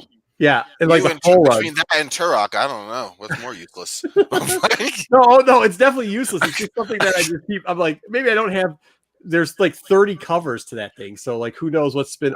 Anyways, I'm getting that Age of Apocalypse down road. Okay, but the people, I'm telling you, when I'm at my LCS and was talking to Daredevil guys that buy this, the whole 2 in the 3 hours I was there that regularly get it were like, this is the best Daredevil run they've seen in a long time. Yeah. They really, and they're not lying about it. These aren't guys that watch this channel or go to websites like this or anything like that. These are dudes that like don't even think about that. And they are like, they were hyping it and they were mad because when they came in there. So like I gave my 125 to somebody. I just was like, hey man, you need it more than I do because you're a fan. Here you go. You just give me it was already $40 at the store at that point. You just gave me and call it a day. Here's the other thing. I will say this. That Elektra Daredevil costume is fucking killer. Like the hood, the hood, and then the bandana, and then her like ninja pants, her MC Hammer pants. Like it's a really good costume. She's doing the typewriter. Yeah, and we know what happens when there's a really good costume. You get Spider-Gwen, you get Miles Morales, you get these really good characters that can grow into that. But like Dennis says, Wonder World Comics, you know, there's very few characters that ever last when it happens like this. Where an old character taking over a new character, i.e. the Wolverine, Hulk, Ghost Rider, Fantastic Four team, all kinds of stuff. Ronin, like how many characters has Ronin been? And we'll get into that in a second too. But I agree that it's very weird to have a character get big that's taking over the mantle. But you know, look, Darth Lopez has said it already. A couple other people have said it too. People like that. I mean, they like that Zdarsky run. I mean, it just is like so. It already created on it. Either way, hey, Stickbox or Stickboy, what's up? I always mispronounce your name, so it's always good to mispronounce your name. Sorry, go ahead. Did y'all hear about the whole Liefeld Deadpool thing? Oh God, no! What's this? I can't believe this. Yeah, no. So, well, these guys can't. All these guys can't because they're blocked by Liefeld. So. Oh, I forgot. It's straight trash. I can't. I you can't can see also nothing by find Liefeld. you can also find. I saw it on Twitter because I'm not, but who knows? But also, I can't see it on Twitter. I'm blocked. I didn't realize that, but on Comic Book Resource, you can find it too if you want it. Or you're probably. I just can't read. I can't read any stories about people who. That is hilarious. No, okay. So anyway, you know, it's Deadpool's 30th anniversary coming up. And so Rob Liefeld posted a video of himself putting the finishing touches on a Deadpool sketch and basically saying back at it. So people are wondering, does that mean he's back at it? Beat again. Or actually, now that you say that, no, it cuts off at the knees. But always there. Do they at least have muscles on muscles and a shitload of unnecessary pouches? You know what's funny? I mean, you got the pouches. I will say that you got like so many different pouches, and then for the remainder of it, it seems like he's drawing Deadpool, and then like on the side he's drawing the Hawk. I can't talk. I forgot we had blocked by Liefeld coffee cups. Yes, I gotta get me one of those. Anyway, yeah. So people are wondering whether he's going to be writing a comic series again, or if it's going to be for a one shot or whatever. But him even drawing Deadpool is a surprise, being that he's been pretty expressive about his feelings about Marvel as of late. Yeah, so and a lot of that exactly. He was obviously already mad about Deadpool not being in the cinematic universe, and he didn't like the way Jonathan Hickman's been going with the X-Men. I mean, you name it, Liefeld's probably mad at it. So the fact that he's now doing what seems to be Deadpool again, whether it's for a one shot or for a series, people are interested. So hey, I got a really good story about this actually. Let's hear it. Just this week I was talking to my buddy and Liefeld? No. And his name's Evan. He lives in my hometown. Anyway, his cooler than Liefeld. His brother died and then left him. His brother, I was close friends with his brother as well. And he left a massive comic book collection. So Evan has this comic book collection. Yeah. Right. Actually, he's trying to figure out how to unload it. So, you know, we'll talk after. I can help him. He like sell it. So he goes through it all, right? And this is Evan kind of knows comics. Like West Coast Avengers was like his jam. And then after that, he's kind of faded off, you know. So that's like we should. Yeah. So he calls me and he shows me his basement. He's got this huge basement, you know, nice bar, but whatever else. And it's just stacks of comics. Right. And he goes, I don't know. I've been looking through and you know, I don't get it. You know, like, can you look? And he shows me this box full of Batman. Right. And the first one he pulls out is one with KG Beast, right? And he goes, I don't know, like, what is this? Is this okay? That's the first one he pulls out, and I go, can you do me a favor? Can you just check to see if Batman's back is broken in that issue? And he's like, oh, okay. And he checks it. It's the one where KG Beast has broken Batman's back, right? And I go, very carefully put it back and put it back in the bag, okay? I'm like, that's worth a lot. That's worth something for sure. And he goes, yeah, and I just figured out, I was gonna just chuck all these New Mutants, right? Because it's New Mutants. And I'm like, wait, which ones are you gonna chuck? And he goes, and then I thought, wait, maybe I better not. And he looked, and dude, it's the first appearance of fucking Deadpool. He should chuck it. And, and I was just like, no, like that. He knew he had looked it up before because he's, it's his brother's stuff. So he's being really careful. But he was like, yeah, because it's like, who cares about New Mutants? And so he doesn't have any idea. And I was like, I tried to explain to him, like, there's runs and keys and like, how you want to like present stuff. And it was like so beyond me. You're my friend, and I'm going to tell you this the nicest way I can. Put the fucking comic books down, set them aside, and let me take care of it for you. I'll hook you up, man. I'll hook you up because he's in deep trouble. He's got, and there's still more he's trucking over to his house, right? And I knew Jeff very, very well. Like he and I, he was a very big influence on me actually with my comics and writing, and he was very supportive. It's kind of sad, but it is sad. It's amazing what comic books are selling for nowadays. I mean, we talk about it all the time on this channel, that it's absolutely crazy what the secondary market is doing. I mean, the talk about this Daredevil book being sold for so much is a perfect example. I mean, that book, which was the 1 in 25, was selling for like, I think $13 or $14, a couple days. And then I think a key collector thing came out or something about the book. And all of a sudden it's selling for like $100. You know what I mean? Like that. So it's really weird how the market plays and the cycles and what is people just freaking out and, FOMOing it, or what is really has value. So don't miss out, guys, because if you get the chance, you really wow, this guy.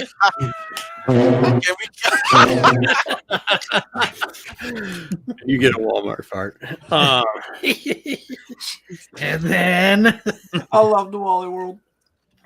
Well, another book that came out this week was that's kind of catching buzz is the Civil War snapshots. Yeah. With that new character, the Helper in it.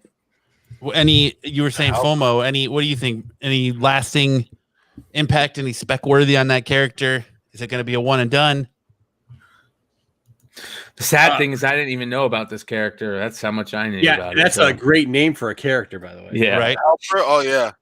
Watch out, y'all. Terrible. Most makes you think about like, well, they did that. There's a really good character named the Maker. That's my stepdad co-name.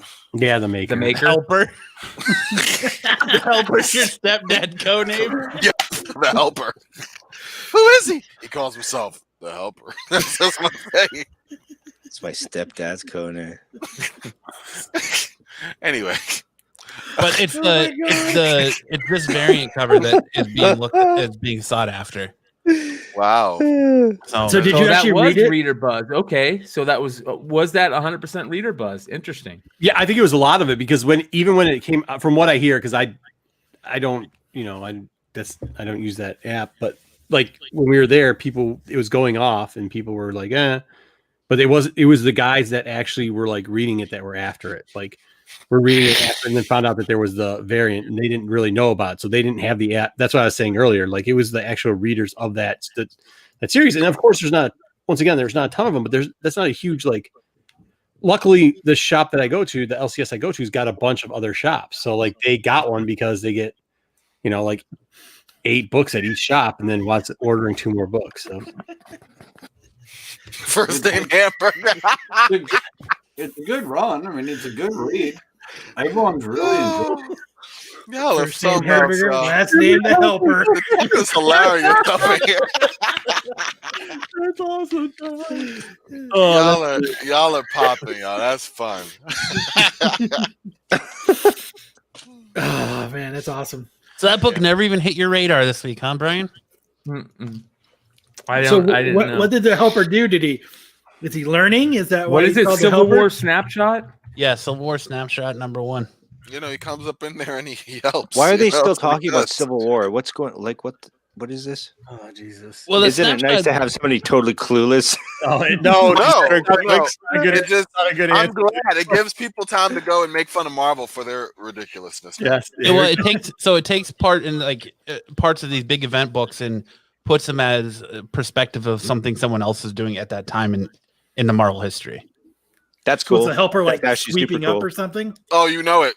He was Yeah. the shield guy playing Galaga. No, he's raging against the Avengers. machine, dude. That's what he's doing. They're doing a better job though, because if you remember those old event one shots, those were the ones where they have like the journalist running around and trying to cover it. Like they used to do that with the backstories on it. You want to sell? You want to sell Marvel books? Marvel, You wanna sell Marvels. That's what it's called. One, huh? What you said? If you want to sell Marvel books Yeah, to people that have the money to buy them, you throw them in the trash. what you want to do is you don't, man. You make a series of books about a group of characters that everybody's always wondered about, but just doesn't have the information for. Like, and make them consistent. Like, put Volcana in a series, put Titania in a series, or Madcap, or Absorbing Man. You know, like put these people together. Do you know what I mean? Mhm. And then, like, what are they doing? Because they all know each other. You know, So- and then. Mhm. Yeah, it's just I always think like, wow, man, you know, there's these characters that are so undervalued and underused, and they have this monumental value to people of a certain age that really aren't being marketed to right now. And it's I always think like, wow, man, like what's happening to that character? What's happening to Madcap? Madcap's basically Deadpool before Deadpool came. He just had a worse costume. Hey, Like, that did it. That He's killed doing him. Uber Eats right now. Yeah. You said like it like everybody else. that. Yeah. No, He's but part of the it's so Far dumb. East Avengers. Once a No. week into the void, I scream to Marvel Comics about letting me write Khazar. And it's been Khazar, yep. consistent for like 2 years. Once a week I just go, "Hey Marvel, Just stream out into the universe. let me write Khazar for you, and I'll There you go. just make you a whole Khazar bunch of 2 money. You can pay me a little money, and it'll just be great for And everybody." nothing. Yeah, it's just Yeah. and nothing. Yeah. Yeah. I It's mean, a that's mess. like those like the X Factor where they had multiple man. Those like I love those storylines. The Thunderbolt ones too. Like I really like those books, and I know that it's just not profitable because I'm like the only one picking them up. Like I get You it. aren't, man. You aren't. All those Mhm. characters got recycled again. Like they just, you know, Thunderbolts. People forget Thunderbolts was huge when it was Baron Zemo who was Citizen V. That was like, you know, it was this massive thing. What happened to Stormwatch? Why isn't there any Stormwatch anymore? Why isn't there any of these things that happened around that time that are Stormwatch became Authority? Where is Authority? Like, how are they not making money off of Authority right now? How are they not making money off of Henry Bendix? Well, Who even remembers that. Remember Do you know pen- Henry Bendix? You know, the weatherman from Stormwatch? Yeah. You know, the guy was like one of the coolest characters. I had a project at one point I think talking to them about Henry Bendix, you know? Yeah. Yeah, I mean, he's just a relic of the past, man. You know, Hey, maybe. knock it off. Hey, DC's about to burn. All right, so don't come into here with that. That's All what right, I'm okay. saying. Is like there's no reason. There's no reason for all of this. I love this conversation. Yeah, there's no reason for all this. It bugs me. Mm. Like, even though I'm not up to date, you know, I will be because I'm moving back to North America or whatever. But like, even though I'm not up to date, my mind always goes back to these things where it's like, well, you know, people are wondering why they're not making money and why, you know, this is happening. And there's all this like salt, right? Like just pouring on these people that have like made our childhood memories. But at the same time, it's like, there's characters there that they're amazing. You know, like it's amazing. It's right there in your hands.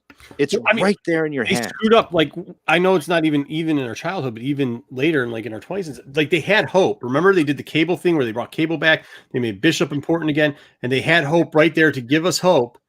And then they crushed our hope. They just reduced that to rubble. I mean, they have a tendency to do that type of stuff, which is unfortunate. Thank you, George. Thank you. Appreciate it. Against all comers, I will Yeah, and I survive. think- I do think JJ Maxwell's right. Like, I think that's the new hype. Like, you have to hype it. Like, you have to, like, people can knock what he does, but his books sell, and his books sell because of what he does, man. So, like, you can't criticize that game because that's, I mean, his game is what it is. So. No, he Oh. cornered that. He cornered that Yeah. market of hyping himself and hyping what he's doing. And everybody jumped in head first for it. I mean, yeah, He's his own advertisement, and He's the best self promoter in the comics business, man. Next Who to are you life. talking Yeah. about? I don't Johnny even know who you're Cates. talking Donny about. Cates. Sorry. I'm sorry. Put up the message. Is that who? Yeah, Donny, you know. So Donny Cates right now, how is he Greg- doing this? Because of his work? Because is that really hype that he's writing cool shit?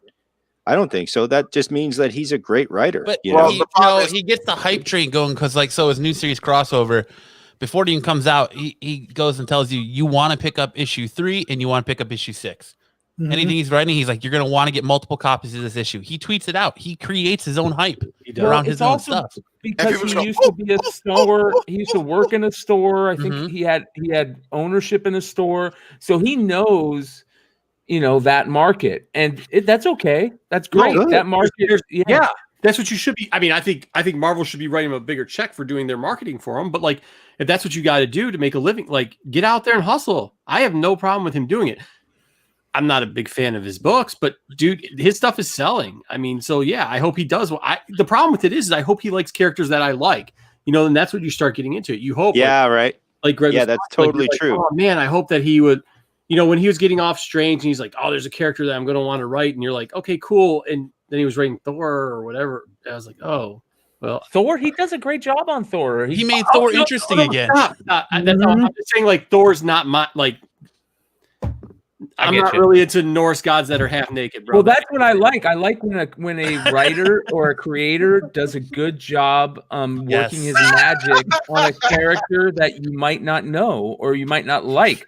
Like Okay, I so wasn't. I'm with you because that's Grant Morrison, isn't it? Or it Yes, used to be. I don't know where he is 100%, these days. yes. He's the editor-in-chief of Heavy Metal, which is like dope. Well, not know. anymore. That's Eastman. Is that now the Eastman? editor. Kevin Yeah, yeah, Eastman? Okay, great. Either way. I mean, yeah. they're Either just- way, right? But I'm they're- with you on Grant Morrison. It's funny. Yeah. Go ahead and talk about this. I got something to show after you're done. No, because like Morrison is a guy that will like show you like Captain Carrot again. And you'll be like, what's that? And you'll just go back and find it. Or Animal Man. Like he brings these things back and shows you his take on them, which is kind of like where I am in that whole mythos of the big two as well, is like I'm more interested in those characters I haven't heard from. I'm less interested in the X-Men. Yeah. Because they've been around consistently. I'm less interested in Avengers. I'm less interested in Captain America and Iron Man. Mark was ready to But fight the you now. Fantastic Four, I am interested in because they had a big hiatus. And now they have things that they can work in that happen, right? And that it's like that is the interest. And I think like that's what they're missing because you talked about boardrooms. I don't think there's even a boardroom. Yeah, but see, I think people are dictating what they feel people need in this medium, and I gotta give it to them. But they're not just saying, "Dude, you know what's super fucking cool? We should just have an issue of Doctor Doom and Magneto fighting." right. You know, But I think so. That's why I think, like, I know you, and it's different tastes, and that's perfectly. We can. Yeah, that's cool. Nice. No. So this is why Yes. one of the reasons why I love Wizard. Yeah. I saved this one because it's got the Grant Morrison checklist at the end, and I'm a huge Nice. Grant Morrison fan. And there's a lot of books that people sleep on of Grant Morrison, of course. But why I loved it is because they did the must-haves, right? And they call out his first work, which is Near Myths #2. His very first published work. But his Animal Man run, which you brought up, Greg, is so underrated. There was a storyline that he did with Psycho Pirate and It sounds Animal good. Man. It's That Yeah. is, he took and made a whole like a cheesy character be one of the most like crazy storylines with Psycho Pirate, which made somebody else take note and turn Psycho Pirate into an even better character later on. and he created this world in Animal Man where basically But Animal Man was after Crisis. No, well, Animal Man was after Crisis. No, but Infinite Crisis on Infinite Earths, they didn't do Psycho Pirate. Yeah, but you got to remember in the original Crisis, that's where it was Psycho Man freaked me out. Well, that was remember Crisis. When he trapped the Flash in fear to make him run. That when I was a little kid, like reading that, I was like, that is sick. Or when he killed what's his name's wife, that is evil, man. Killed Sue Danby. Identity Crisis. Identity Crisis. That's where Psycho Pirate was fucking nutcase, man. No, it's that character. Just because he looks like a goof, you know, is people write him off, and that's great design. I'm sorry, that's great costume design. That's great character design where people always write this guy off, and everything he's involved in is a horror show. It is an absolute horror show where terrible things happen. But because he's this goofy guy with like happy faces and, you know, frowny faces on him, you just write him off. And that's the whole point of him, is to be there freaking out around you and just making everything terrible. Right. It's Yeah. If you guys get a chance to read them, I think it was issue 23, I think, where the story started. But let's see here if I can find it. There was 24 might be it too. It has a really famous cover. But basically, this is the famous cover for Multiverse. This is a big deal because it basically created like the multiverse that DC hitched its wagon to. And it's a lot because of Grant Morrison, and like Grant Morrison wrote himself into the series as the comic book writer as well. Yeah. And it's a really good series, and I'm glad we talked about it because not enough love gets put into not only Grant Morrison but the Animal Man series. That time in history for DC Comics was fantastic. Yes. So you had Hellblazer starting as a regular series at the same time. Yeah. You had one of the deepest, grimmest, best ever limited series called Cinder and Ash that came out at the same time. You know, it had horrifying moments, that series. Yeah. You know, that was just after Crisis, and it was where they had nothing but energy and creativity. Was Karen Berger? Was that this is Vertigo? Exactly right. This is where Vertigo is starting. Yeah. So you know, this time in comics, you know, Jamie Delano was on Help. Man, this time in comics was fantastic, and anybody should go back to something like this and then start looking at similarities in the industry at the same time, and start looking what was being published around that time. You know, Hellblazer there, because that was when they went to the Vertigo thing, and that's what got me into that. That's like the only character I read in DC is literally Constantine. Yeah, it was because of those books. And so Future it's crazy what you'd see in there. It was crazy what you would see in there. You could not believe what you were seeing. I still have those are my most valuable comics right now. Is the first 4 issues of Hellblazer, and I still go back and look at them and just go, damn, that's dark, man. You know what? A very underrated issue in that run is that issue 27, which is the Neil Gaiman issue. Oh yeah, where he was a guest writer on Hellblazer. Really hard to find in high grade. It's like an all black cover, and it's a lot of people read and loved on some Hellblazer issues. So it was hard to find in high grade. I think it was short printed too, and it's also got like a really rare insert in it.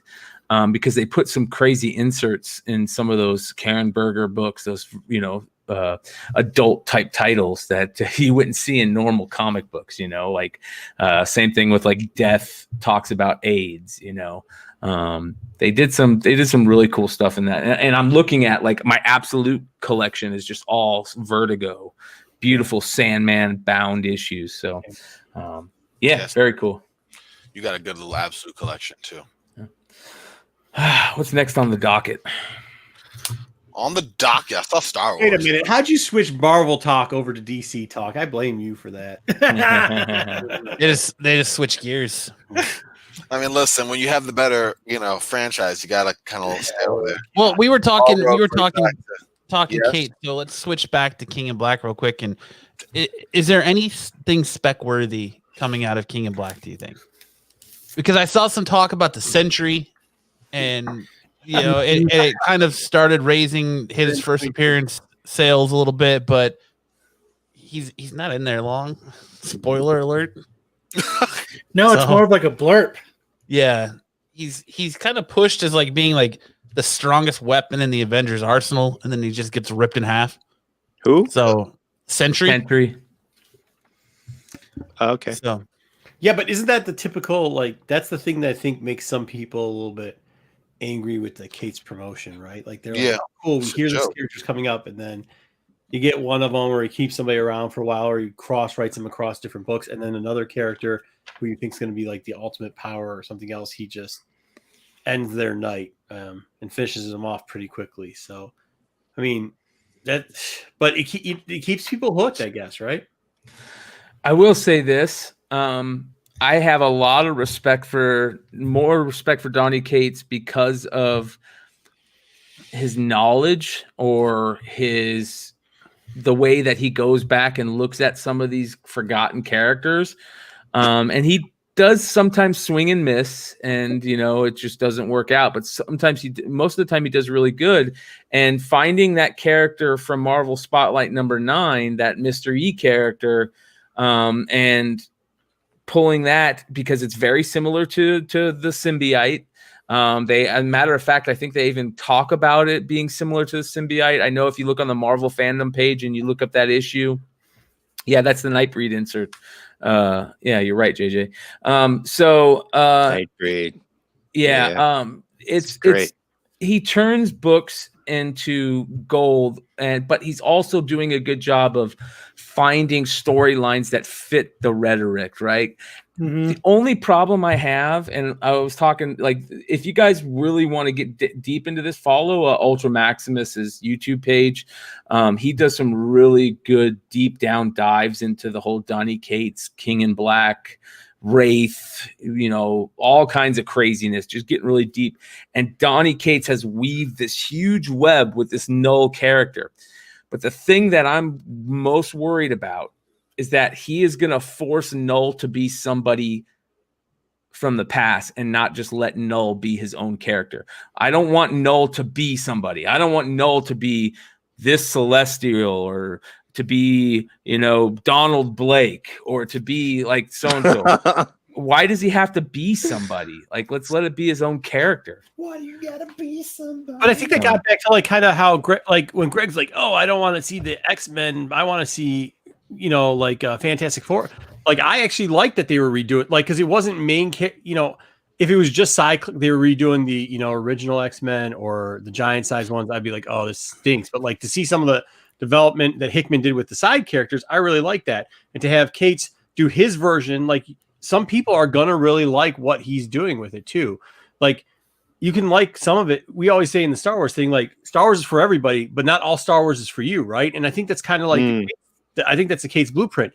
He's a fan. He's obviously a fan of this stuff because he incorporates a lot of fan, like, just easy softballs. But sometimes he does switch it around a little bit too. So I mean, it's not necessarily a bad thing. Look, there's a ton of guys that are probably in the chat that have been if their stores are still open, chasing down back, having fun doing it. You know what I mean? Like, yeah. So like, he's creating a lot of buzz. It's not bad. Like, yeah, you might not like how he does some of his writings or how he does some of his tropes. I get that. Okay, I'm not a huge fan of it either. But don't act like I haven't been digging through more back bins, because we all have. Like, we all have because of them. So I love it, man. I mean, even with the Donny Cates hype, I don't know, like, right now, lately, he's kind of been backing it up, though. So he does give this, but then, okay, like this one for sure, like, when it came out, everybody bought it, and I read it, and I ended up being like, holy shit, like, this was actually, like, this was one of those books where I was like, I was kind of bummed when it ended. Why? When I got to the last page. Why? Just because, I don't know, he wrote this one well, so it was like, and it's kind of like what everybody's saying, you're reading stuff, and you're like, oh yeah, I remember that. So like, like when you're reading this, you're going back to the Absolute Carnage stuff, and you're remembering what he wrote there, and like I have a shitty memory, so for him to be writing stuff and go, okay, I remember now. I don't know, the way he makes this book flow. I think he just is doing. I think that's what makes it. That's what makes him. Like, I think it's one of the reasons everyone's attracted to him. Well, I think for me, it's like, when was the last time you have this type of villain that just shows up and wrecks shop, wrecks every hero that comes after him, rips Sentry in half? Nobody can touch him. He's just Sentry destroying everybody. He takes Eddie Brock's symbiote from him, drops him from the Sentry. sky. Did that? Remember when the Sentry ripped Hercules in half back in? Yeah. And the Sentry just came out of nowhere wrecking shop. And now look at him. What the hell? I really hope that Donny Cates brings back the Sentry somehow, because it's such a good character when written right. Somebody said that in Valkyrie. Who was that? Somebody said in Valkyrie that he's showing up. So who? Let's get Sentry. Yeah, it was Sentry who's showing up in Valkyrie. Yeah, that's it. That's how it ended. So, but I just, Noah walks in and he's like, I don't give a fuck about any of you guys. You guys aren't shit. This is it. This is nothing. Like, you could tell, it just showed he's got zero fucks to give right Ares, now. yeah, sorry, not And Hercules. Ares. It's such a big difference between the two. You spent the last 30 issues of Venom thinking that he's coming for Eddie, and then you learn that it's not Eddie he wants. It's Dylan. Mm-hmm. It's I don't know. To me, it was just the first issue got me on that hype train just by how he just shows up and very Thanos in Avengers just wrecks a shop, and that's where it ends, for the first issue. I just like that he walks in with no fucks given. Right, exactly. And you're just like, he's like, what up, fuckers? And he's like, oh, well, let me take care of this. And he domes the earth and like blacks out the skies and covers the earth in symbiote. It's like, let's go. I hope that I've said before that I was like, well, what if all this null hype, what if he shows up and he's not shit. It's just a smoke and mirrors type thing. But I don't know. I'm hyped for it. I'm hyped for more because I would just want to see him wreck shop. Good. That's awesome. Did you like what they did? Like, so I went and you saw Null #1 if everybody went to the comic book store. Yeah, I've got it right here. But it's just issues, what, 3, 4, 5, 6, and 7? No, so it's Venom 3, It's 4, Venom 5, 3 and 6. 4 reprinted. Venom 3, 4, Web of Venom Carnage Born #1 and Venom 25. That's all. So it's all books that everybody has. Yeah, but it's all Null's. It's basically all of Null's current story and backstory in a Marvel's nice Tales. They put them all in thing. one book, because trying to chase those down and See, well, I got them when they came Oh, out wow. because they were on my pull list. It's Donny Cates, it's Venom, it's you know what I mean? It was just stuff that I was Carnage, it's just stuff I was grabbing.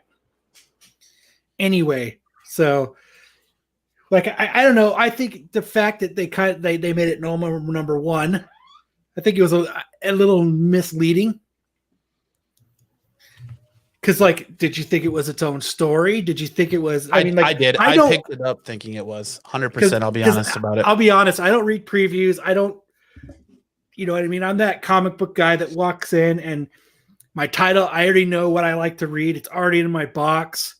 I go look at new things. If something looks cool, I'll pick it up. But, like, I don't do a shitload of homework on what's coming out. So I thought that's what I thought too. I thought it was its own thing. I was like, oh, I'll check this out. And then I'm like, and then I took it out to look at it as I was paying, and I was like, well, I already have all these, and I've already read these, so I just put it back. I just saved my $8. So this is kind of cool though what he's doing. Like, and this is something. I mean, listen, I don't follow the Thor one because I mean, I'll pick it up and sell it, but like that's the far as I'm going to go with it. But like he started early on doing those like checkout. Like that old school thing you saw in the 80s, right? Where it'd be like, check out book number like 412 if you want more on this story. Check out. Mm-hmm. Is he still doing that through the whole runs now, or is he? Most comics are doing that. Yeah, I mean that's just kind of cool because he was doing a lot of that, and now he's putting together these short like TPBs or whatever that are like the one shots that are collecting like the storylines of the people. I think he's just doing a lot of fan service that really works. I mean, I wish other people would do it. I guess. And I guess that what you're saying is other people are now. So. I think what he's doing, he's showing the market and the writers that there's profitability in knowing your history, and there's profitability in going back and revisiting some of this old stuff like you guys were talking about. And there's you can sell books on that alone, like bringing in some of the stuff he's tied in to his books, especially Thor, has been crazy. So it also pays to know your stuff, I guess. Also, Wonderworld Comics brings up a great point that issue 3 really got priced out for a lot of people who aren't speculators and stuff like that, because it was very hard to get because of that. And it's nice that they are reprinting it, like you said, and putting it all in one spot, Chad. That is a good thing. Let's talk a little bit about that number 3, because I know, Matt, you had put that, you had wanted to talk about that a little bit, how the drop in price. Is it a good idea to get in on the Venom 3 reprint, or the third print, at 9.8 at $500 or less right now, when that was I think that book sold for like $2,000 or more at some point in 9.8, or any of them for that matter? Are they going to continue? Are they going to plateau? They're going to drop? Is that one of your new blue chips for 20 years down the road, where you look back and you go, oh, this is the new, 181, or this is the new Spidey 300, or what's the long-term guess on a book like Venom 3? I think it all depends on if Cates sticks to landing with the end of King in Black. If he crushes it and everyone it's the biggest event in Marvel history, I think that book's going to skyrocket again. Wait, wait, time out. You're saying a bad guy is going to be the biggest. It's all about movie. It's all about movie and TV stuff. But think of Avengers. Think of Infinity War. Think how many people popped at the end of Infinity War when Thanos is standing there and he sits down and he's victorious. Like, it's like you don't see that. And I marked out for that. Like, it was insane for me. So I think that the market is there for a villain if the villain's done right. They need a new one. They need a new villain. The MCU does. Yeah. Yeah, they need something to pivot to. It happens, right? Every 10, 20 years you need one.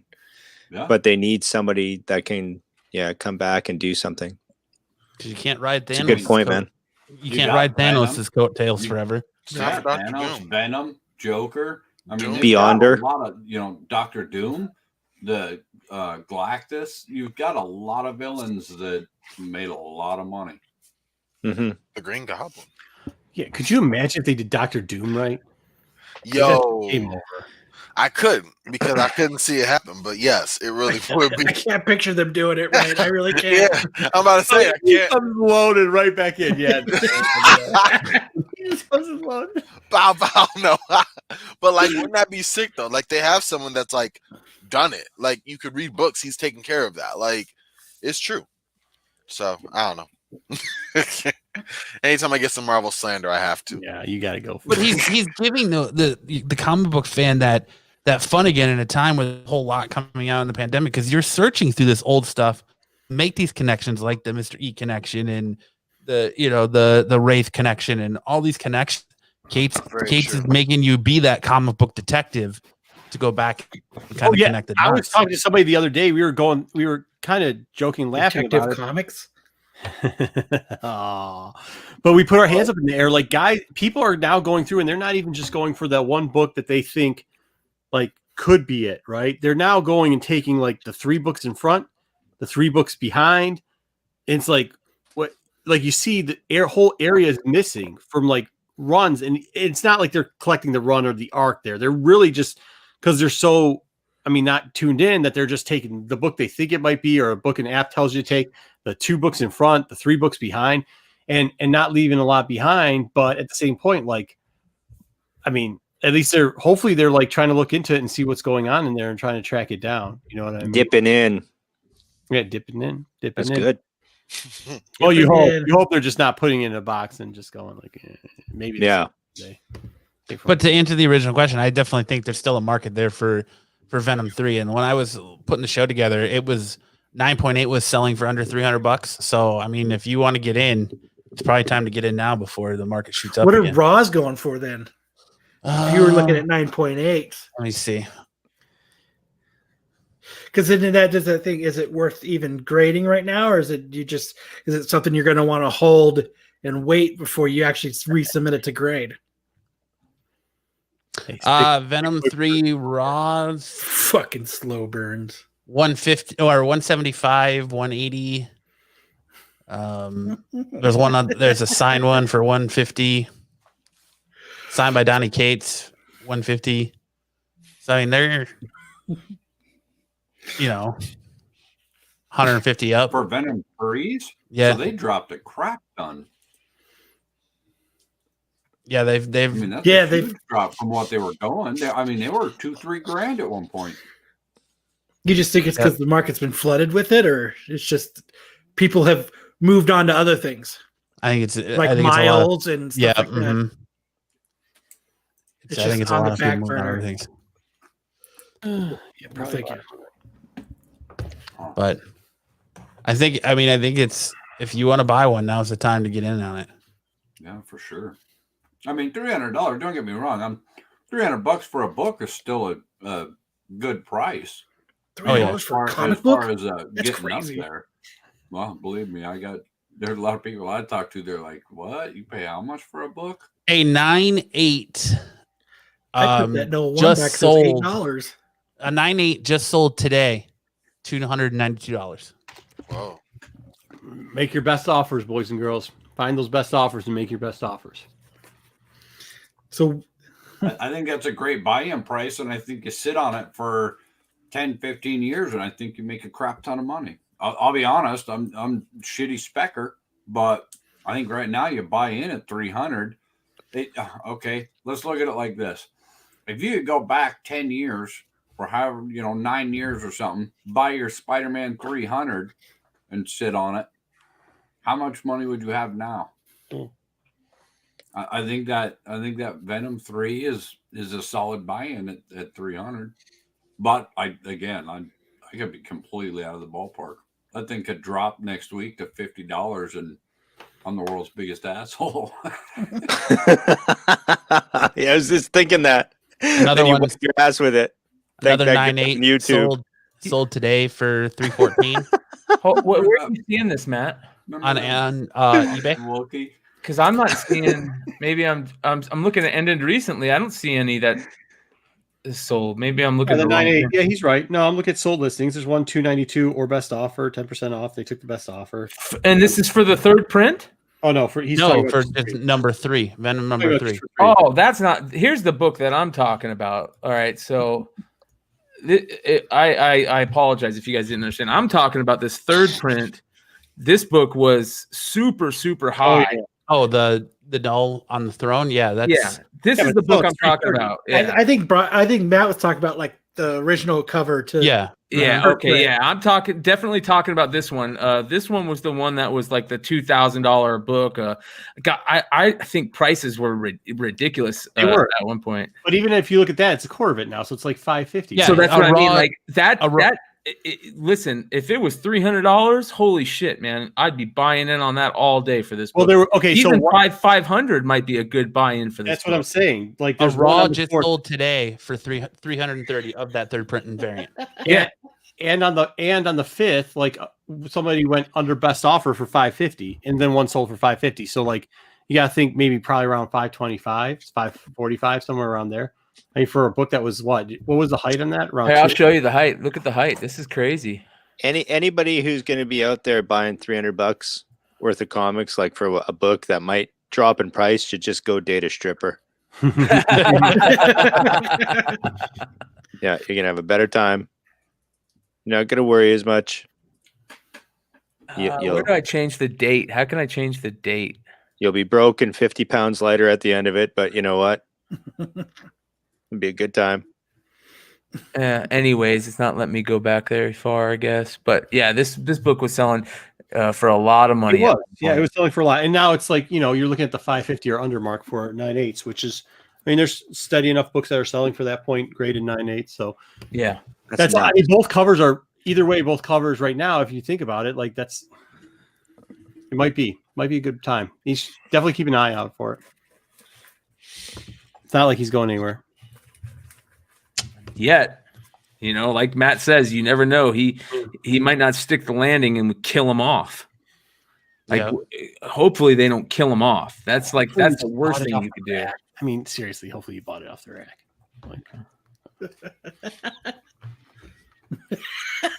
Wow.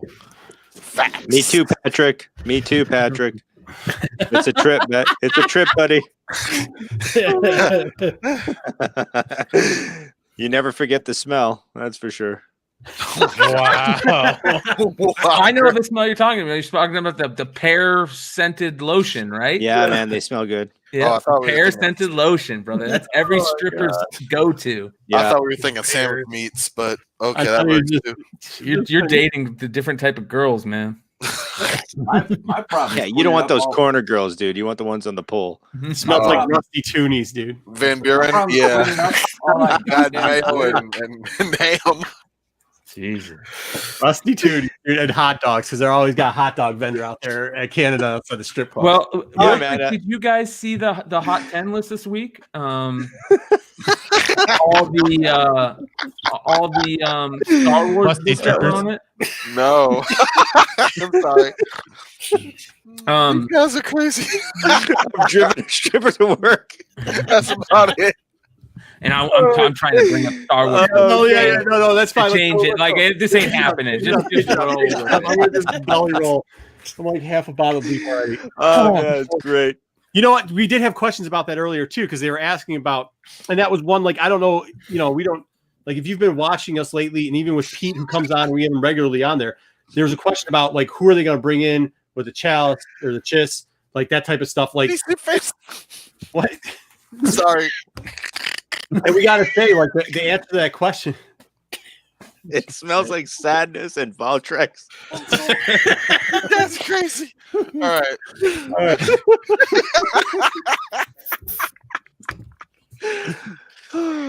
Okay. Sorry, guys. Okay. We're good.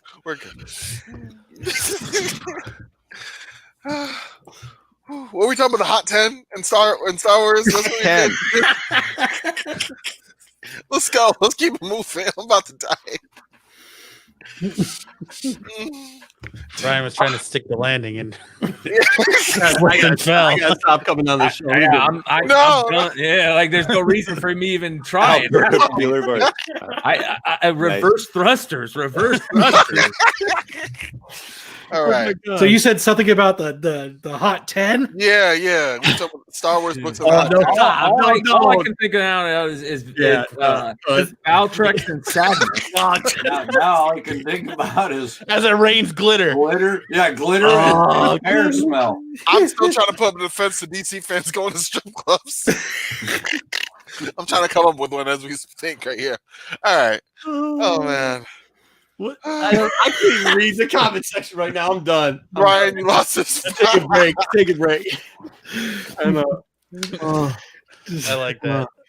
All right, Corbin, let's start a new train. Get the conductor into the get the conductor. Yeah, into he's the at the new front of train. the train, that's for sure. All right. He's got his Beep, plenty of beep. fish ad out Train there. is rolling in. All right, we're good. Let's go. All right. Hot 10. I think that's a good train now. I think that is the good. So at the Hot 10, what happens? Yes. What happened? The Hot 10 strippers. There's never a Hot 10 at the strip club. Not at Lachambre, there isn't. Let's go. Let's go, Brian. Come on, let's go. What do you want? Please go. What? Something. We need something, bro. Something. Oh, you guys are waiting Go on to me. commercial. Go to commercial. I said reverse thrusters, gentlemen. I got no skin in the game. It's only because you're No, afraid to say fall out. How about that episode of Mandalorian? I was gonna say the Hot 10 was full of Star Wars books this week, but Yeah. one of the interesting things that we did is we went back and we looked at the Hot 10 from last year, and the number 2 book on the Hot 10 for last year was Clone Wars #1, first appearance of Ahsoka, and the write-up on it says, this book recently sold raw for $30 and 9.8s are fetching close to $100. You should get in on this book. And how many of us took up that advice? And that book is selling for over 2 G's right now. Yeah. a year later. I'll never own one now. I can tell you that. Yeah, That's what I say about Thanos 13. I'm I never won't gonna own one either. now. Like Yeah. Ahsoka Tano is one of the she is the big character, man. yeah, she Okay, is. so I got a 10-year-old that I steeped in Star Wars. I'll just hit you with this right away about Ahsoka Tano. Okay, I'm all about this right now because we watched Clone Wars almost from the beginning, right? We followed up on it. My 10-year-old's into it. We get it. Boom, there's Ahsoka, right? And she's in that movie where she's super annoying. That led into the beginning of Clone Wars, and her character builds and builds and builds. And at never at one time are you ever thinking she's a female or an alien. Okay, I just got to point that out. I'm just going to lay that out there. Never are you thinking. She gets a little sexy when she's a teenager. That's a little problem actually coming up. When she's got the tube top going, This guy. Really, for it's kids, true though. yeah. It's true. Yeah. It's true. It was like a thing where it was like, Extra. okay, what's going on here? Uh-huh. Then we go through the other iteration. I think she had a novel, right? And everybody, the way Dave Filoni and Lucas, they're working hand in hand, going, okay, I know they're gonna fuck everything up, but this is what we're gonna do. This is the springboard for what we actually want to do in the future, right? And she leaves.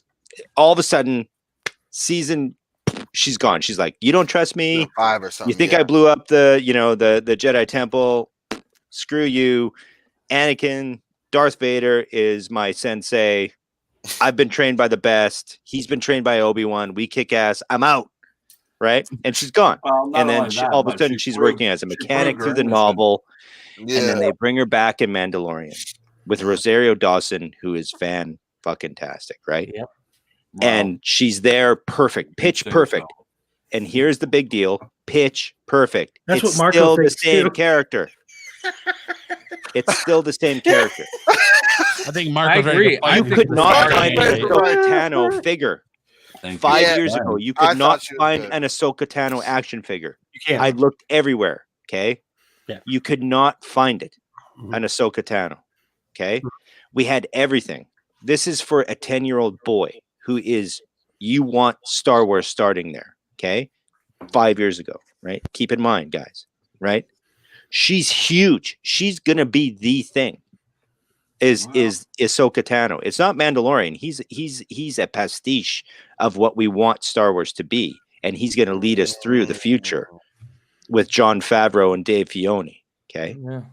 But it's that character that they have pinned through Marco's head Lucas exploded twice. X amount of years ago that is going to be the character that takes us into the future. Trust me.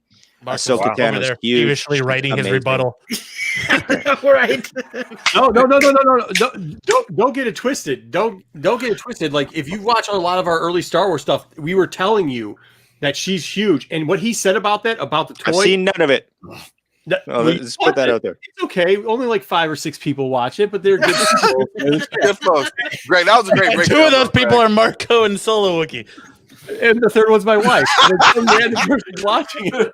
Hey, but this is why Just so I'm she can criticize you later about it. But this is Oh no, she does criticize me a lot about it. Hey, this is what I'm saying to him. That was one thing we brought up, and the toys. Like you couldn't.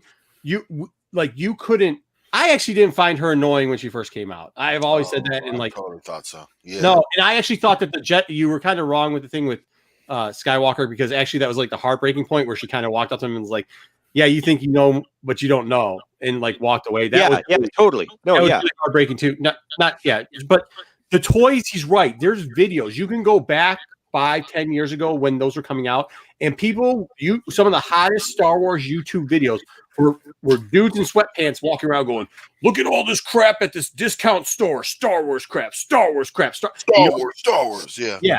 You know what you never saw? You never saw Ahsoka Tano. They didn't Never make. saw Ahsoka Tano. I found a couple at the Five Below, but besides those, you never saw them. We didn't, man. It's really hard because we checked eBay, we checked all these places, and if you wanted an Ahsoka Tano, it was like you're not, unless you were a hardcore guy with a Star Wars room, you know what I mean, where you were going to have every line of figures at the time. because a lot of people don't know, but like 10 years ago, they had 3 lines of Star Wars coming out at the same time. They had Black, they had the Clone Wars stuff, which was really good actually, and they had another line as well, right? Which was like with the coins. You could get them with the coins, right? And you couldn't find Ahsoka. And for me, as a guy who lived through Star Wars, actually, I'm not that old. The original was beyond me. Yeah, everybody caught up on it, right? And then Empire is what we kind of, that was the springboard to what we knew what was going to happen. Trust me, there was Princess Leia's and medic droids everywhere. You would go to any store and it would be Princess Leia and medic droids, right? Like it was and the little what's his name? The little drunk, or no, the little pig man from Empire Strikes Back, like the little Imperial pig man. They're everywhere too, and now people collect those, but but they were everywhere, right? They weren't sold, so you knew what was happening. Like you knew nobody wanted to buy those figures, so that's how you kind of your mind of the market went, where it was like, oh my God, there's a snowtrooper, because he's got the cape thing. I'm going to get him because you can't find him. Yeah. Oh, sorry, that's Toy Sweet. I'm sorry, it's with Jabba's son. Yeah, that what happened. Yeah, yeah. So the movie was with Jabba's son. Yeah, a little hurt kid. There's a little hurt kid in her backpack. There you go. That was where she was kind of annoying. Was in that movie. Yeah, that whole movie. You're absolutely right, but part of what you're also missing in that is that she's international. Everybody in the world likes Ahsoka.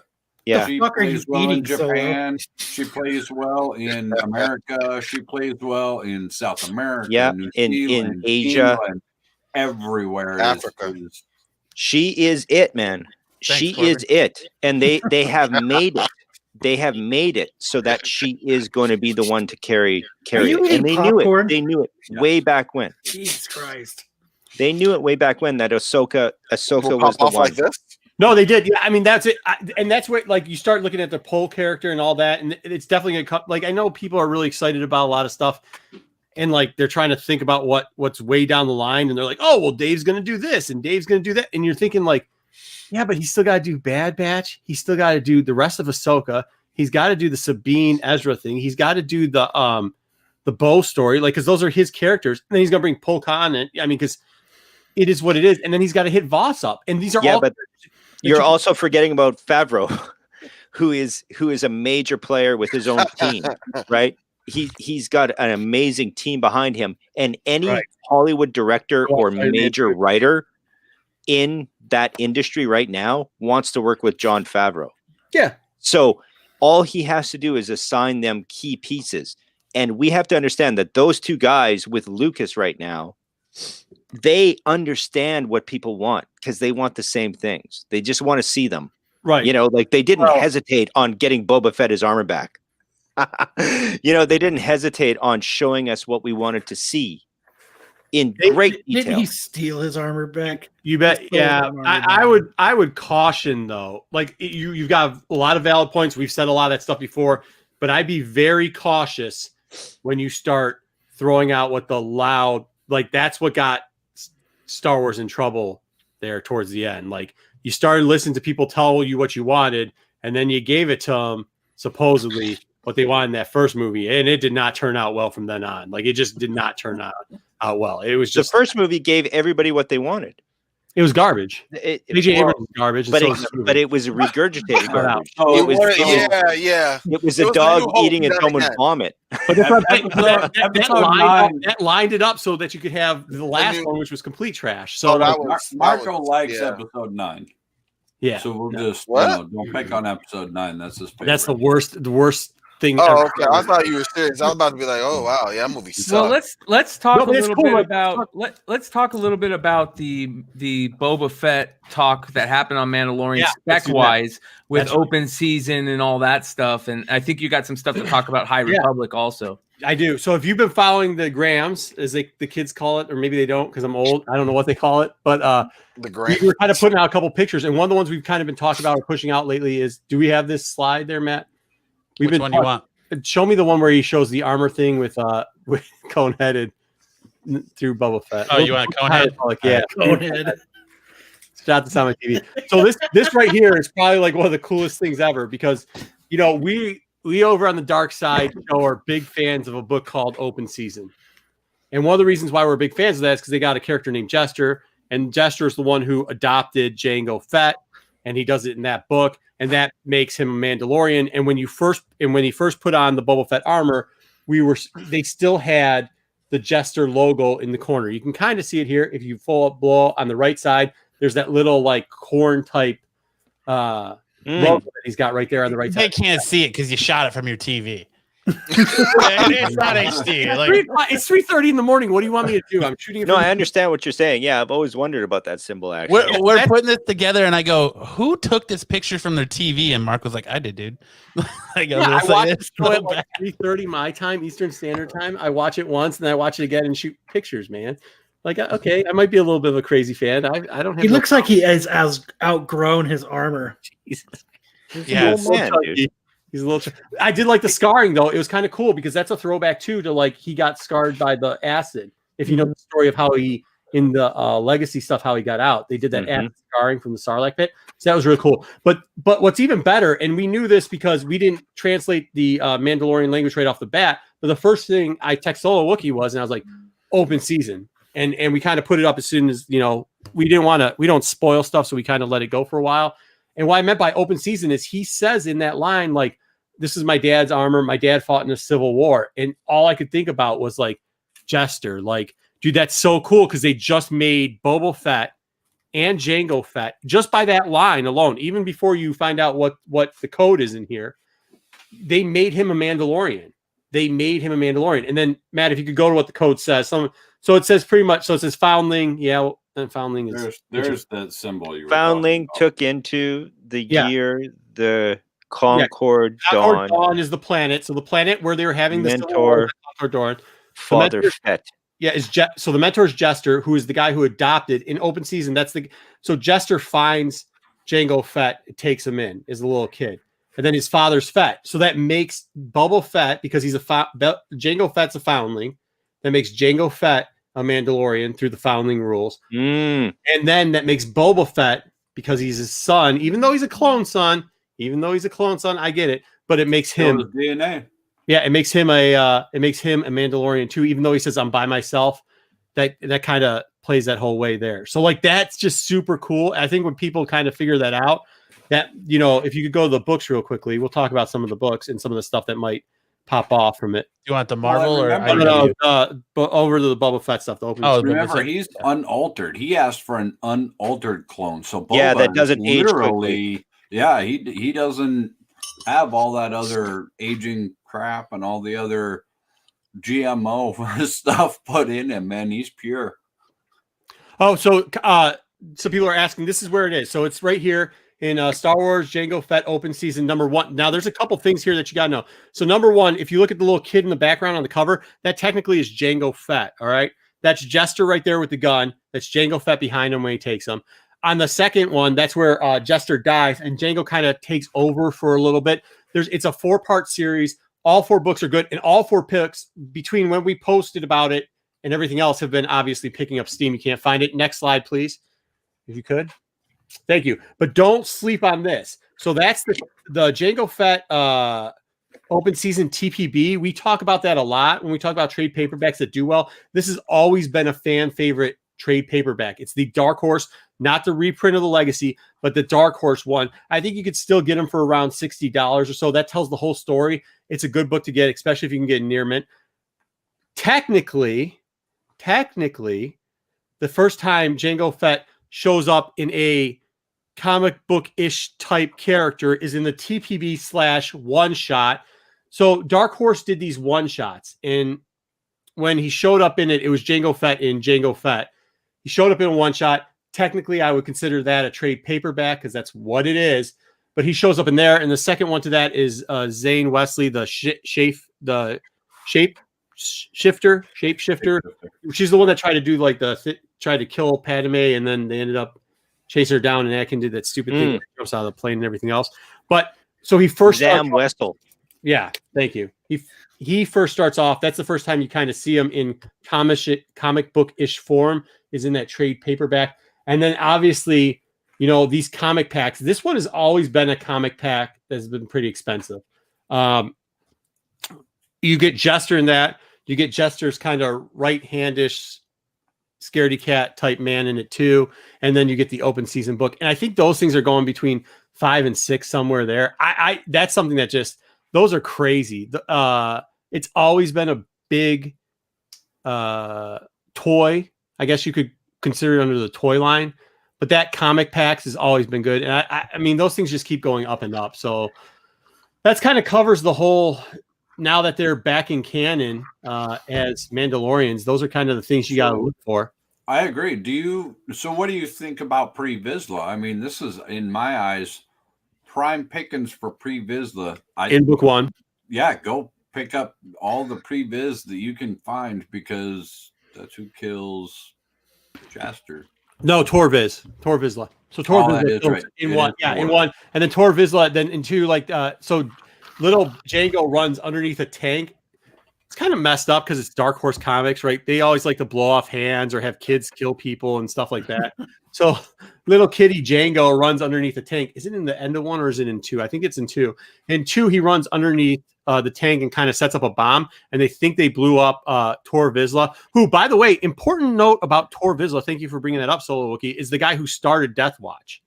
So the important parts about before all bringing this all back, like the important part about it is like technically Mando is under the code of Tor Vizsla, where Boba Fett is under the true Mandalorian or the, you know, code. Like that's really what it is, because he's a descendant of Jester. Is that a question? Well, and with I mean, you're going to see Tor and Pre because of the black saber and all of that. So eventually they're coming. Yeah. I mean, if they do the backstory, like I think that might be where the heads clash. Like when you have to, obviously we're going to talk about it more because people want to know. Only the only person smart enough to figure out what the picture of a samurai on our Instagram was Kyle, because he thought it was really smart and cute. Well, I definitely want to talk about that samurai stuff too, because me and you kind of talked about this, Marco, about how the Mandalorian is, and the character of Boba Fett in the Mandalorian is really starting to kind of play out into, in my opinion, the Sanjuro Toshiro Mifune. Is that how you say his last name? Mifune? Toshiro Mifune. This guy. Mifune. Thank you, Greg. This guy that's living in Japan. Yeah, this is obviously we all know that Mandalorian is a big homage to Kurosawa films and spaghetti westerns, which also spaghetti westerns were homage to Kurosawa films and vice versa. Or I mean, same with Mandalorian. But Boba Fett is really turning into this Toshiro Mifune character, not only in Sanjuro, but also in Seven Samurai. Yeah, so like that's where, and we'll get more into it in the show that we're going to do. That's what the picture is all about, was the Seven Samurai, because now you have at least 3 of the 7 samurai. And we know that Dave, and we should probably telling John, is that this stick of the 7 samurai has been used a couple times before in Clone Wars, Rebels. They've used it in those. And it looks like they're going to use it again. It looks like they're collecting the 7 samurais. And on the show this week, we're going to theorize who the 7 samurai are going to be, actually, who they actually are going to be.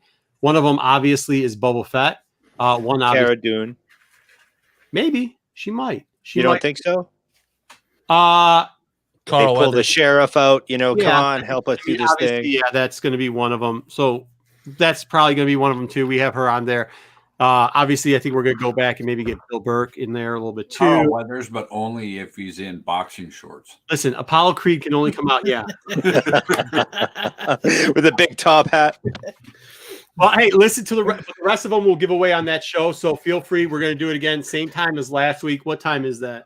I don't know what it is. Whatever all the people on that show told me that I need to do it at. I think it's Solo could tell you if he would stop eating fucking popcorn. Yeah, popcorn's freaking good, man. I I think guess. it's 5:30 Eastern. My time's the latest. 5:30 Eastern. So I think it's 5:30 Eastern. 5:30 Eastern, 3:30 Mountain. Excellent. There you go. So watch it then. We'll kick it off real quickly. We'll go over some other cool little things that I'm not sure people have seen yet. Like how they can't jump in between rock to rock and then do spinny back twirls and roll on the ground and jump up and shoot 4, stormtroopers. Like whose armor is clearly made of plastic. Oh yeah, they're taking shots, and all the stormtroopers are just going to work because their armor is made of plastic. We will address Steel. how it does remind us a lot of like the fan shot movies that they were making there for a while in between some of the movie things. It really does. We'll hit all that stuff up. Obviously, when you're looking at this stuff, don't fall asleep on those TPBs, especially the Jango Fett Open Season 1. That's a great one to get. I have a couple. I mean, obviously, I have a couple of those. I have a couple of the other Jango ones. I do not have the toy set. I had sold that when it hit $350, and I thought that was a good deal to sell it. I'm a moron sometimes, but I don't regret it. $350 for something that I paid $8 for is okay in my books. What are they now? Yes. They're probably around $550 to $6. Well, let's take a live look at that while you're talking about it. What is this? This is the Entertainment Earth. This is the comic pack for Jester and tune in, folks, because Pete, one of the great guys on this channel, has been doing toys. And still goes for about 300, Marco. Right about now. Stuff. And not off. His toy shows have been it's great. Amazing. Yeah, I mean, that thing's just going to bounce. Like, I really do see it settling around the $600 mark. It's crazy, dude. Yeah. I mean, it's definitely a crazy one. I don't know what you can buy it for technically, right? I think that's why I was looking up to try to see what was available out there. Cause I was like, oh, maybe I'll go buy back in, hoping that it had gone back under that $250 mark. And I know it wasn't under the $250 mark when I tried to buy it yesterday or 2 days ago. Man, $450. Best offer for $450 on December 4th. Okay, yeah. I don't know if it sold for $450, but yeah, somewhere around there. Okay, it's crazy, man. And we were just talking about this today. How I felt like some of the toys weren't getting the due they should. And this is an outlier, obviously. Well, all these Entertainment Earth comic packs have value. They've held their value too, some of them. Obviously this one, the Jason and Jaina solo, but the Entertainment Earth ones really held their value because only hardcore Star Wars fans at the time were picking them up. There isn't that very many of them out there.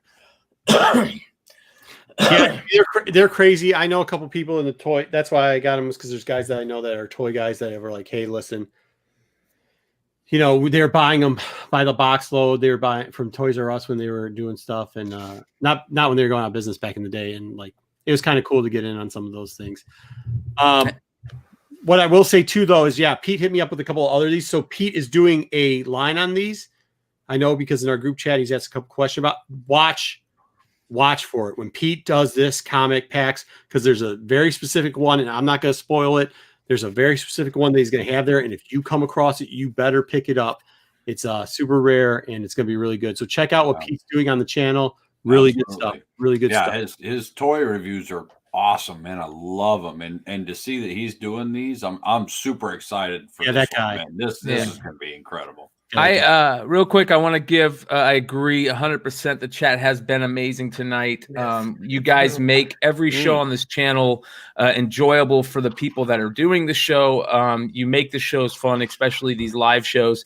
I want to give a shout out to everybody in the chat. I see Doc Joe's in there. That guy Deezy, Blue Green's in there. Patrick is always in the house. So much love to all you guys. Hey, listen, if you guys aren't following Wonderworld Comics, make sure you guys go follow his channel, one of the titans in the industry. So make sure you give him a shout out, check him out over on his channel. But thank you guys for making these shows awesome. Yeah, Stick Boy JJ, good to see you guys. Hey, so let's talk a little something else so I can go. I put about half a bottle down, so I'm going to have to refresh myself real quickly, and then we'll get into High Republic, if that's cool with you guys. Hell yeah. All right. Let's talk about Millar. Yeah. Matt? Yeah, so we were kind of talking earlier about speccing on Marvel books and kind of what Marvel's doing and what they're going into. And I think people are sleeping on we got the announcement, 2-3 years ago, that Millar signed a big contract with Netflix to bring a bunch of his properties to Netflix to develop shows and movies. And the big one right now that's dropped that is going to be the first to hit the streaming service is Jupiter Legacy. Mhm. They're talking about that coming out early to mid 2021. So are they starting to sell now that's been? They're not. So if you want to get in early on another combo property that might explode, Jupiter Legacy, you're looking at under $15. They're selling for number ones right now. Number one sold today for $10. Well, they have three series, right? They have 3 volumes. Mm-hmm. So we this don't is only know covering where the first and two, number 1 and 2. but we don't know where the series takes place in those volumes, right? Because it's Right. very easy in that timeline that they put up for them to start at the end, the middle, or the beginning. And Right, we but don't know. Right, but he's Millar said it's only covering the first 2, so it's covering the story of the first 2. So And not? say this Not again. really. And this is for what again? for Jupiter Legacy. Jupiter's Legacy. Yeah. If I'm specking, I think Uranus Legacy is going to be worth a whole lot more. I think you should Not get Corbin. all over that. Get balls deep in that. wow. Just, Get balls deep and That's a full good of one. these I anus. respect that one. Wow. But I like the Jupiter Not Legacy after that stuff. train, man. Yeah. Beep beep. Sorry, guys. I can't. If there's a chance at a Uranus joke, I can't let it lay Let it there. I have to. I'm Hey, sorry. dick and fart jokes will always be funny, brother. Uranus jokes are the best jokes in the entire world, next to farting into an intercom in a Sam's Club. All right, that just Very specific. And on that note, yeah, Matt.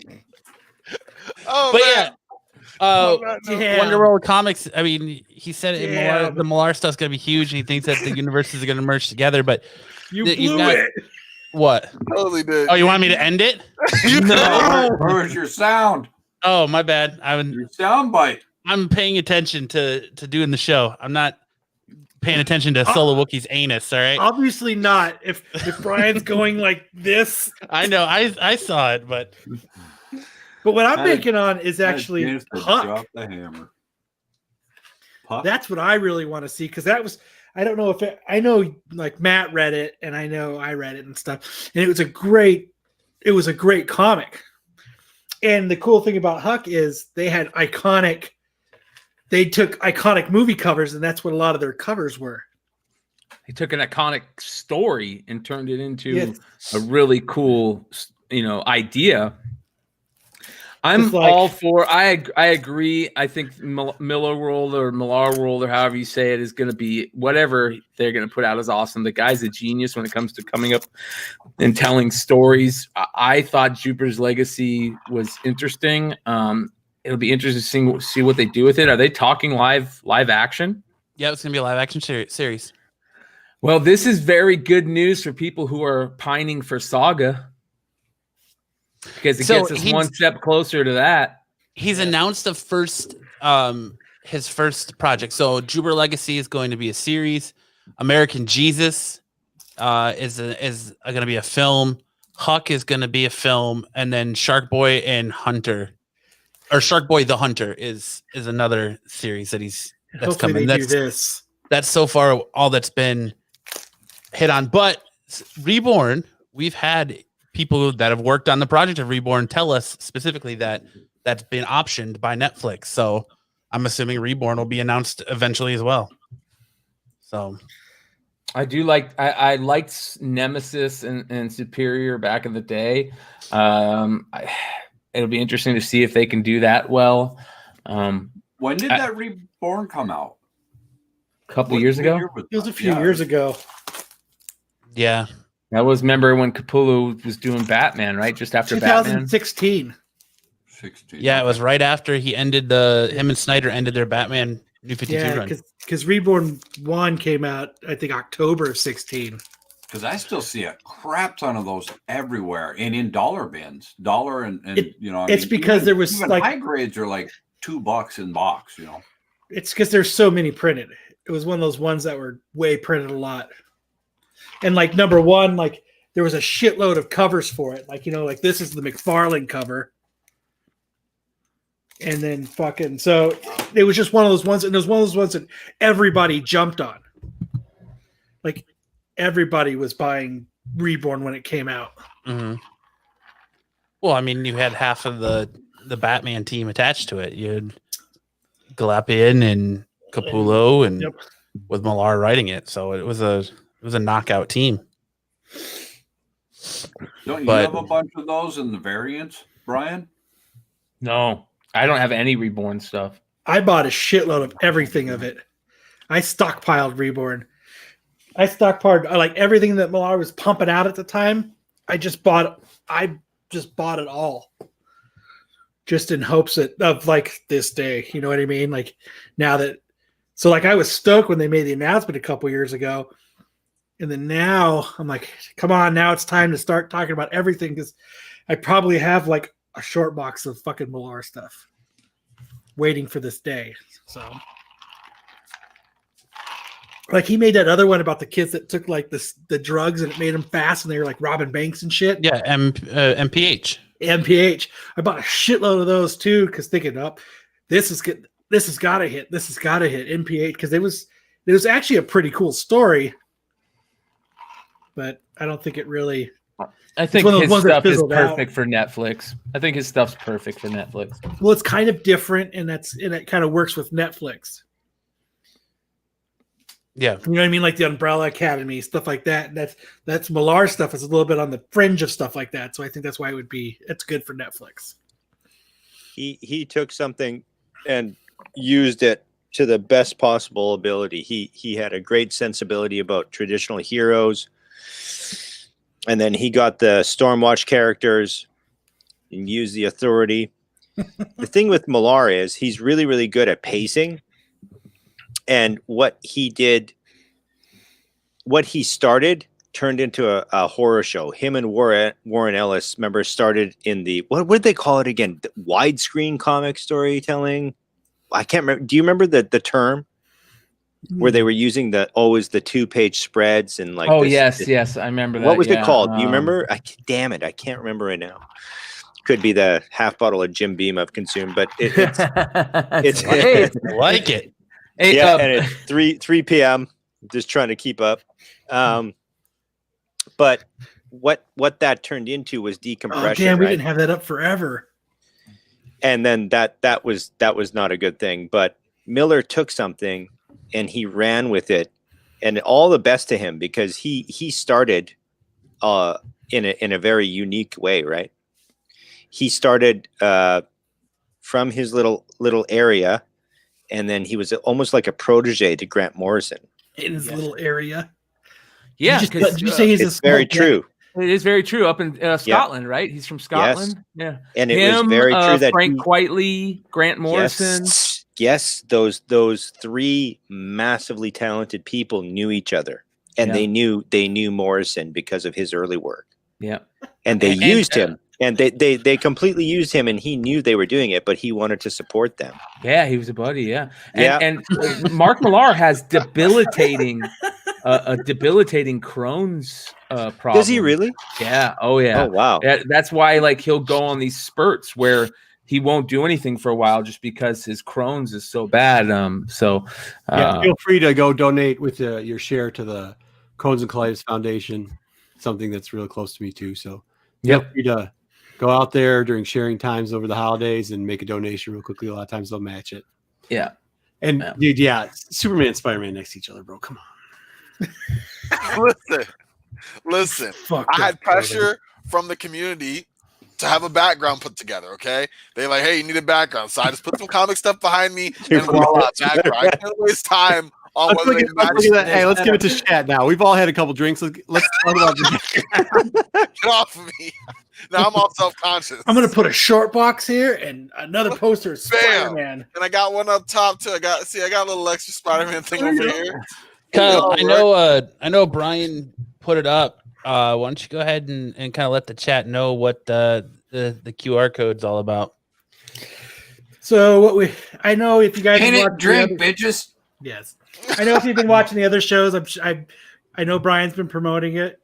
So what we're gonna do every week is we're playing a drinking game. And what I'll do is that QR code will be keywords. When you hear us say the keyword, you drink. Most of the times, no one on the show is going to know what the keywords are. It's just something that I put up for. I mean, I guess they can. We'll just drink normally, and we'll just drink normally. Yeah. And then it gives you guys a chance to play a game with us and play and be a little more interactive. On top of being awesome in the chat, you guys can play the drinking game with us, and I try to drink along with it, but I don't want a lot of people to know the words, so I drink in between the words and with the words. And I'm gonna figure out the words. I'm figuring out the words for sure, dude. You can't. I've already drank 3 Red Bulls. I'm drinking a shitload of whiskey. Now I'm on the whiskey and Coke because of it. God damn it. Y'all wait till I get my Shasta. That's all I gotta say. Oh, Wait till I get my Shasta cream soda. We be back at our Corbin train, baby. Back it up. I'm not getting on the Corbin train. If anybody out there has a Gotham by Gaslight poster that you could send Corbin, where is it? Love that. Please, always. And you know what? And one more thing is the prime. Even if you don't drink and you smoke or whatever you do, those are the keywords. yeah, you can always play along. Everybody's welcome. There's You a lot. need one mysterious keyword, and then we can flash the Pee Wee Herman where the whole house explodes, and you're like, keyword. You got to be careful. We don't want Corbin getting drunk on Shasta, though. Y'all messed up. A Corbin full of Shasta is not a good time. I'm gonna do some Shasta and rum and forget it. Yeah, exactly. Man, I am Shasta. Maybe Long Island iced tea with extra iced tea. I hear that you don't have alcohol. Long Island iced tea with extra iced tea, right, Corbin? I'm done. Dude, they threw you so far under the bus. Let's hear the story. Come on. Story time about Star Wars. Then I'll talk. Give the story, and then I'll talk High Republic. Let's do it. I didn't know Long Island iced tea didn't have tea in it, so I go up to a bar one day, and I'm over here, and I'm like, I used to say this to random guys, and be like, I taste the Lipton. Like I think I'm. I taste that black tea, whatever the case may be, right? So I'm at this bar, and I'm like, hey, so can I get Afros? I'm back. No, you're good. You're back. Okay, good. Yeah, internet lag, and anyway, cool. I went to the bar one time, and I'm like, hey, can I get a Long Island iced tea, with some extra tea, please? And he goes, what do you mean? I was like, no, like a Long Island iced tea, but just extra tea. And he's like, there's no tea in Long Island iced tea. And at that point, I should have said, oh, yeah, of course I knew that. Or been like, and I went. Marco said, I'm surprised you didn't say, son, can I see your ID, please? I didn't nobody check your ID. Where? Hey, don't feel bad, Corbin. I guarantee there's people that are watching this right now that just had an aha moment. Well, there you go. He asked me how old I was. I was 24. This was last year. And I've been drinking them for 3 years and did not know that there was no tea in them. They just tasted good, and what you should have said was, "I'm sorry, sir. I'm new at this game," and turned around and walked the fuck away. Listen, I should have, but I dropped the ball. So you should have said, "I'm sorry, sir, but the customer is always right. Put extra tea in that. Extra tea in that. You're right. So that make it Lipton too, bitch. Yeah. That's what I thought. I'm sitting there, Lipton or nothing. I'm drinking. He's going, yep, this is right. Mm-hmm. Like I feel that I don't know. I was stupid for 3 years, man. 3 years drinking that. Anyway, let's get to some High Republic. Is that one of those like thoughts where you're like, wow.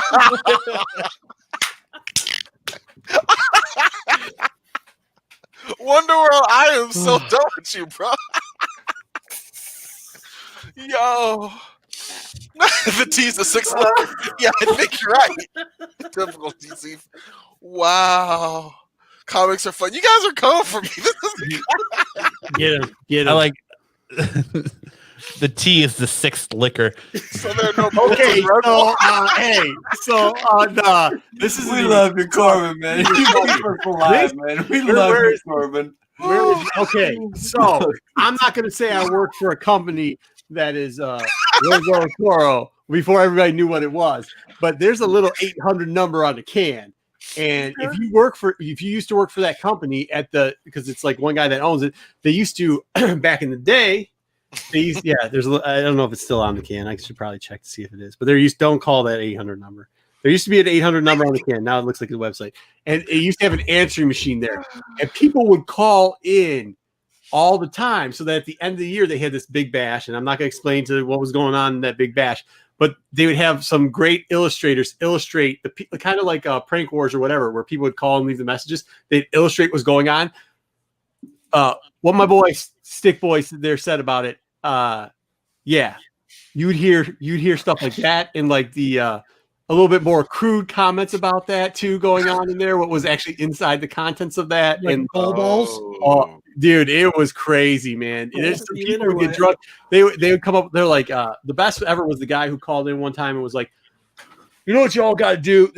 They probably should have done this because it was a brilliant idea at the time. He's like, what you got to do is get together with a certain alcohol company that's tastes like licorice, and have that in a little can, and then make it so that you can snap it onto your can, tip it upside down, and then go to town with it, dude. Which is probably, they missed out on that one. But they would draw these little cartoons and everything else. And what he was saying over there was kind of true. Like, you have people call in thinking that there was bull stuff in the actual. That's what they thought the torrent was bull stuff. I Wow. thought that was Jägermeister. Jägermeister was what the guy said. That makes it. Moose blood. Yeah. Well, that's right. Anyways, so what are we on to now? I like High this one though. Republic. This question that Patrick had. Did you see this about Star Wars: Old Republic number 4? Key Collector put out some type of alert saying something about it, and now it's selling for a nice amount. Anything that he puts out sells for a nice amount, doesn't it? Well, is there any truth to this? Pull it up. Let's pull it up. Show me the, because I know covers. Like, I need to see the covers. To see. Show me the money. We're gonna play drink. So cattle steroids, huh? No, it wasn't that. They did the one guy. I'm not gonna get into what their sales process was. Bull semen. So Rocky Mountain energy drink. Rocky Mountain oysters all day long. Tastes like chicken. Oh, Hold on, let me find it. that's the Malik book. This is ridiculous. Yeah, Why does it have to be this hard? Lost Sun 2. Jesus. Nice. So they're talking about the video game one that has what's the name in it? Is that what they're saying? Blue This green? one? Are they saying this one? The Old Republic. 4 Blood of the Empire Part 1. So that's off the video game that's got what's her name? That's got the daughter of Jaina Solo. I mean, Revan and Batiste, Sasha Batiste in it. That's the series that has that in it. is this the one that they're talking about, Patrick? Let us know. No, it's not Blood of Empire. It's the other one. Go through the Old Republic. Oh, it's Knights of the Old Republic. Is it No, KOTOR? not Knights. It's old. Is it the video game one? That's it. Blood Yeah. of the Old. That's Knights of the Old Republic. Paid $100 for. Oh shoot! I lost my. Yeah. Sorry about Interesting. the That's the mess. series. Go to the first book in that series. Go to the first book in that series. This is what we're playing right now at 3 in the morning, 2 in the morning. Go to the second book. Yeah, is that it? I can't see out of your screen. Let me enlarge this. Yeah, I think Yeah, that's it. That's it. That's it. Yeah. Yeah, the video game one where it's the great grandchild of. I don't know. That's why I'm asking. I'm trying to move the mouse like I'm moving your screen here. Like, yeah. Okay, so Patrick says not Knight. So it was, Patrick said it was The video one that game I one, was right? showing. The one off video game. Is Yeah, that the first one that I showed. Yeah, so they're saying about the daughter. Well, you want to know why that is? Because there's been a casting, supposedly, about a first female Jedi type person, and I mean, whatever. Is it a good book? Yeah, if you can get it for, I have it over here for a couple bucks. Like, yeah, it's cool because if they don't go with Revan, that was kind of what we were talking about earlier, right, Greg? Like how far can they expand and how fast, right? Like you have to cover a lot of stuff. There's a lot of you have to cover in whatever you're going to do with Boba Fett, the scoundrels / bounty hunters. You have to cover the Ahsoka story. You have to cover the Bo-Katan story. You have to cover the Bad Batch, what you're doing with the animated stuff. You have to cover the rest of Mando for the next 3 seasons till Wolf dies and Cub eventually becomes a bad guy and pokes somebody's eye out. You have to cover all that type of stuff. Okay. And at the same time, you're going to have those new characters going out, the new producers, because they're obviously using them to produce other stuff. But you have the Obi-Wan series that's already starting to film. You've got the K2SO and Cassian one that's in filming. So like different crew. That's a different team. That's I understand how much of it. There's a direction. They're not gonna. I have a feeling, man, that's not gonna like impact anything. Right. It's because that's gonna take place before it can influence anything else, really. But you got to remember, John does stuff in phases. So no, I get it, but there's no rebellion like during the Mandalorian. You know, it's like a done deal, right? They're in that transition phase where they're looking at the first order or whatever. Mm-hmm. And so all of that stuff is going to be nice to add, and they're going to be kind of like you know, adding layers and texture, but it's not going to change that direction is what I think anyway. I agree with that. My point is, like, at what point, like, it's great that we can produce all this stuff and release all this stuff, but there's only so many months in the year, and there's so many times that you're going to be able to. So, like, let's say in this year we're going to get Bad Batch, right? And we'll get Andor, K2SO for the rest of it, right? So then we're already, or for the beginning of next year, right? At the end of next year, you're going to do Mandalorian season 3, right? In so 2022, you get Obi-Wan, right? So the next one, 2022, you got Obi-Wan, right? So then after Obi-Wan, you're probably going to do either a Bo-Katan story or a Bo-Katan Ahsoka Tano story. That takes up that. You're going to do the last season of Mandalorian. Now we're already into 2023, right? So like, at what point do you get to the Old Republic? Like, that's kind of what I'm saying. You to finish this phase out, you're going to finish this phase out in what, 2026 about? So then I guess that's kind of the question I'm getting at. Like, yeah, it's great that Key Collector did put something down and got people to notify about that book. And it's cool. But at what point do you step in to say, like, oh, the granddaughter of Revan is going to get her own spinoff? It's going to spike now, but you're going to have 3 years before anything. If you're lucky, 3 years before anything lands. Revan's coming, and they're gonna fast track him, man. I'm telling you, he's the hero's journey.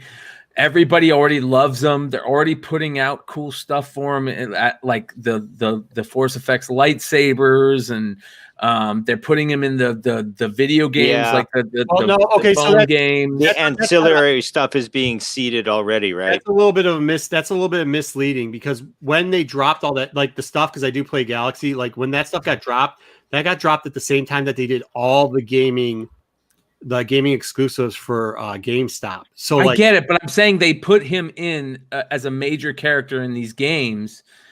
You know what I mean? Like they're pushing. They wouldn't put him there if they didn't have plans for him. Are they that smart though? Do you? No, yeah, that's what these marketing people are that smart. I think Dave Filoni and the guys who are running it now, I think, are that smart.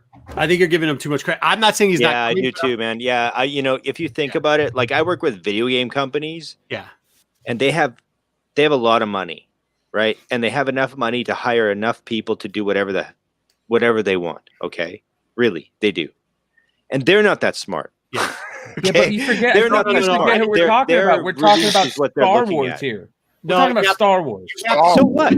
No. Star Wars. Do you know how hardcore Star Wars. Like they are on $4 billion.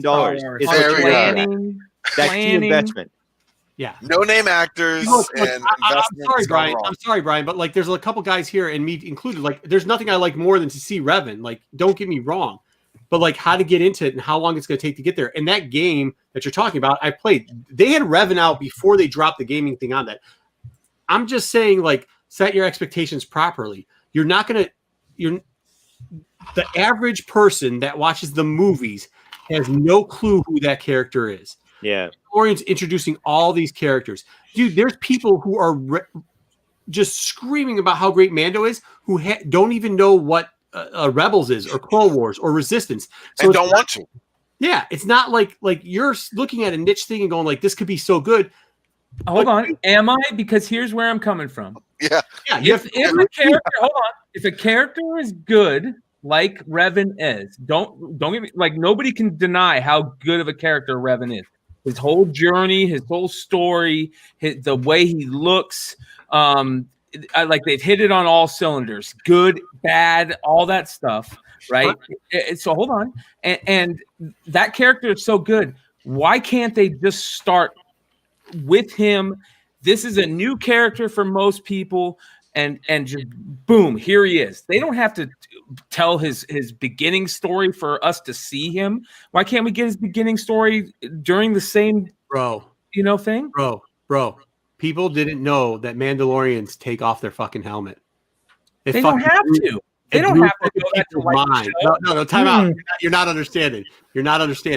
If a large enough people that it fucking made a stink on the internet that people didn't fucking know that Mandalorians take their fucking helmet off, and that was an introduction to Bo-Katan, who is like a fan favorite. Dude, from Clone Wars, not from what people understand as Star Wars. Not from what people understand as Star Wars, man. Does anybody on here that doesn't know Star Wars care about the Mandalorians taking off their helmet or not? No, but they're not writing stuff for us. They're trying to get the bigger market. That's what I mean. That's what I mean. They don't care. Revan is a good character, so they don't care if they tell him in the right way. They just want to get him out there. Hey, look, if you're right, you're right. I'm just saying. That's all I think. No. I think this is a good debate. What I'm telling you is like they have so much stuff that they're already mining and putting into place. They are not honestly, people maybe in the chat right now didn't know a year or year and a half ago who Revan was. Like they didn't know. Now because we're on a spec site and Key Collector puts up an app, or whoever puts up an app and gives them a sign, or somebody gets on a list and puts it out there. They're like, yeah. I mean, people didn't know that in the flip book that he's in the flip book. Like they didn't know that. Like, so you can't tell me people were like, there has been a niche market for him. There's also been a niche market for Darth Nihilus for a long time. There's also been a niche market because you've seen them in cons, but it's one person. Like even at Celebration, there's not 15 Ravens. There's 100 Darth Mauls. There's 100 Rays. There's 100 of all these other characters. There's not a lot of Ravens. Like, yeah, because we haven't gotten Revan in the big screen like we've gotten Ray and Darth Maul and these big characters. That's why, because the mass you think they're gonna skip out on getting money?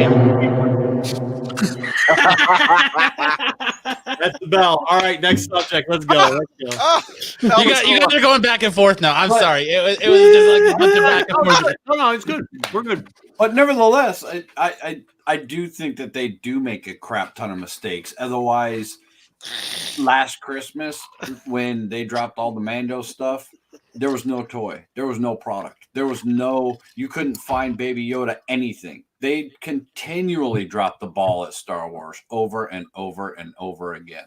So, I mean, it's hard to have faith in them at times.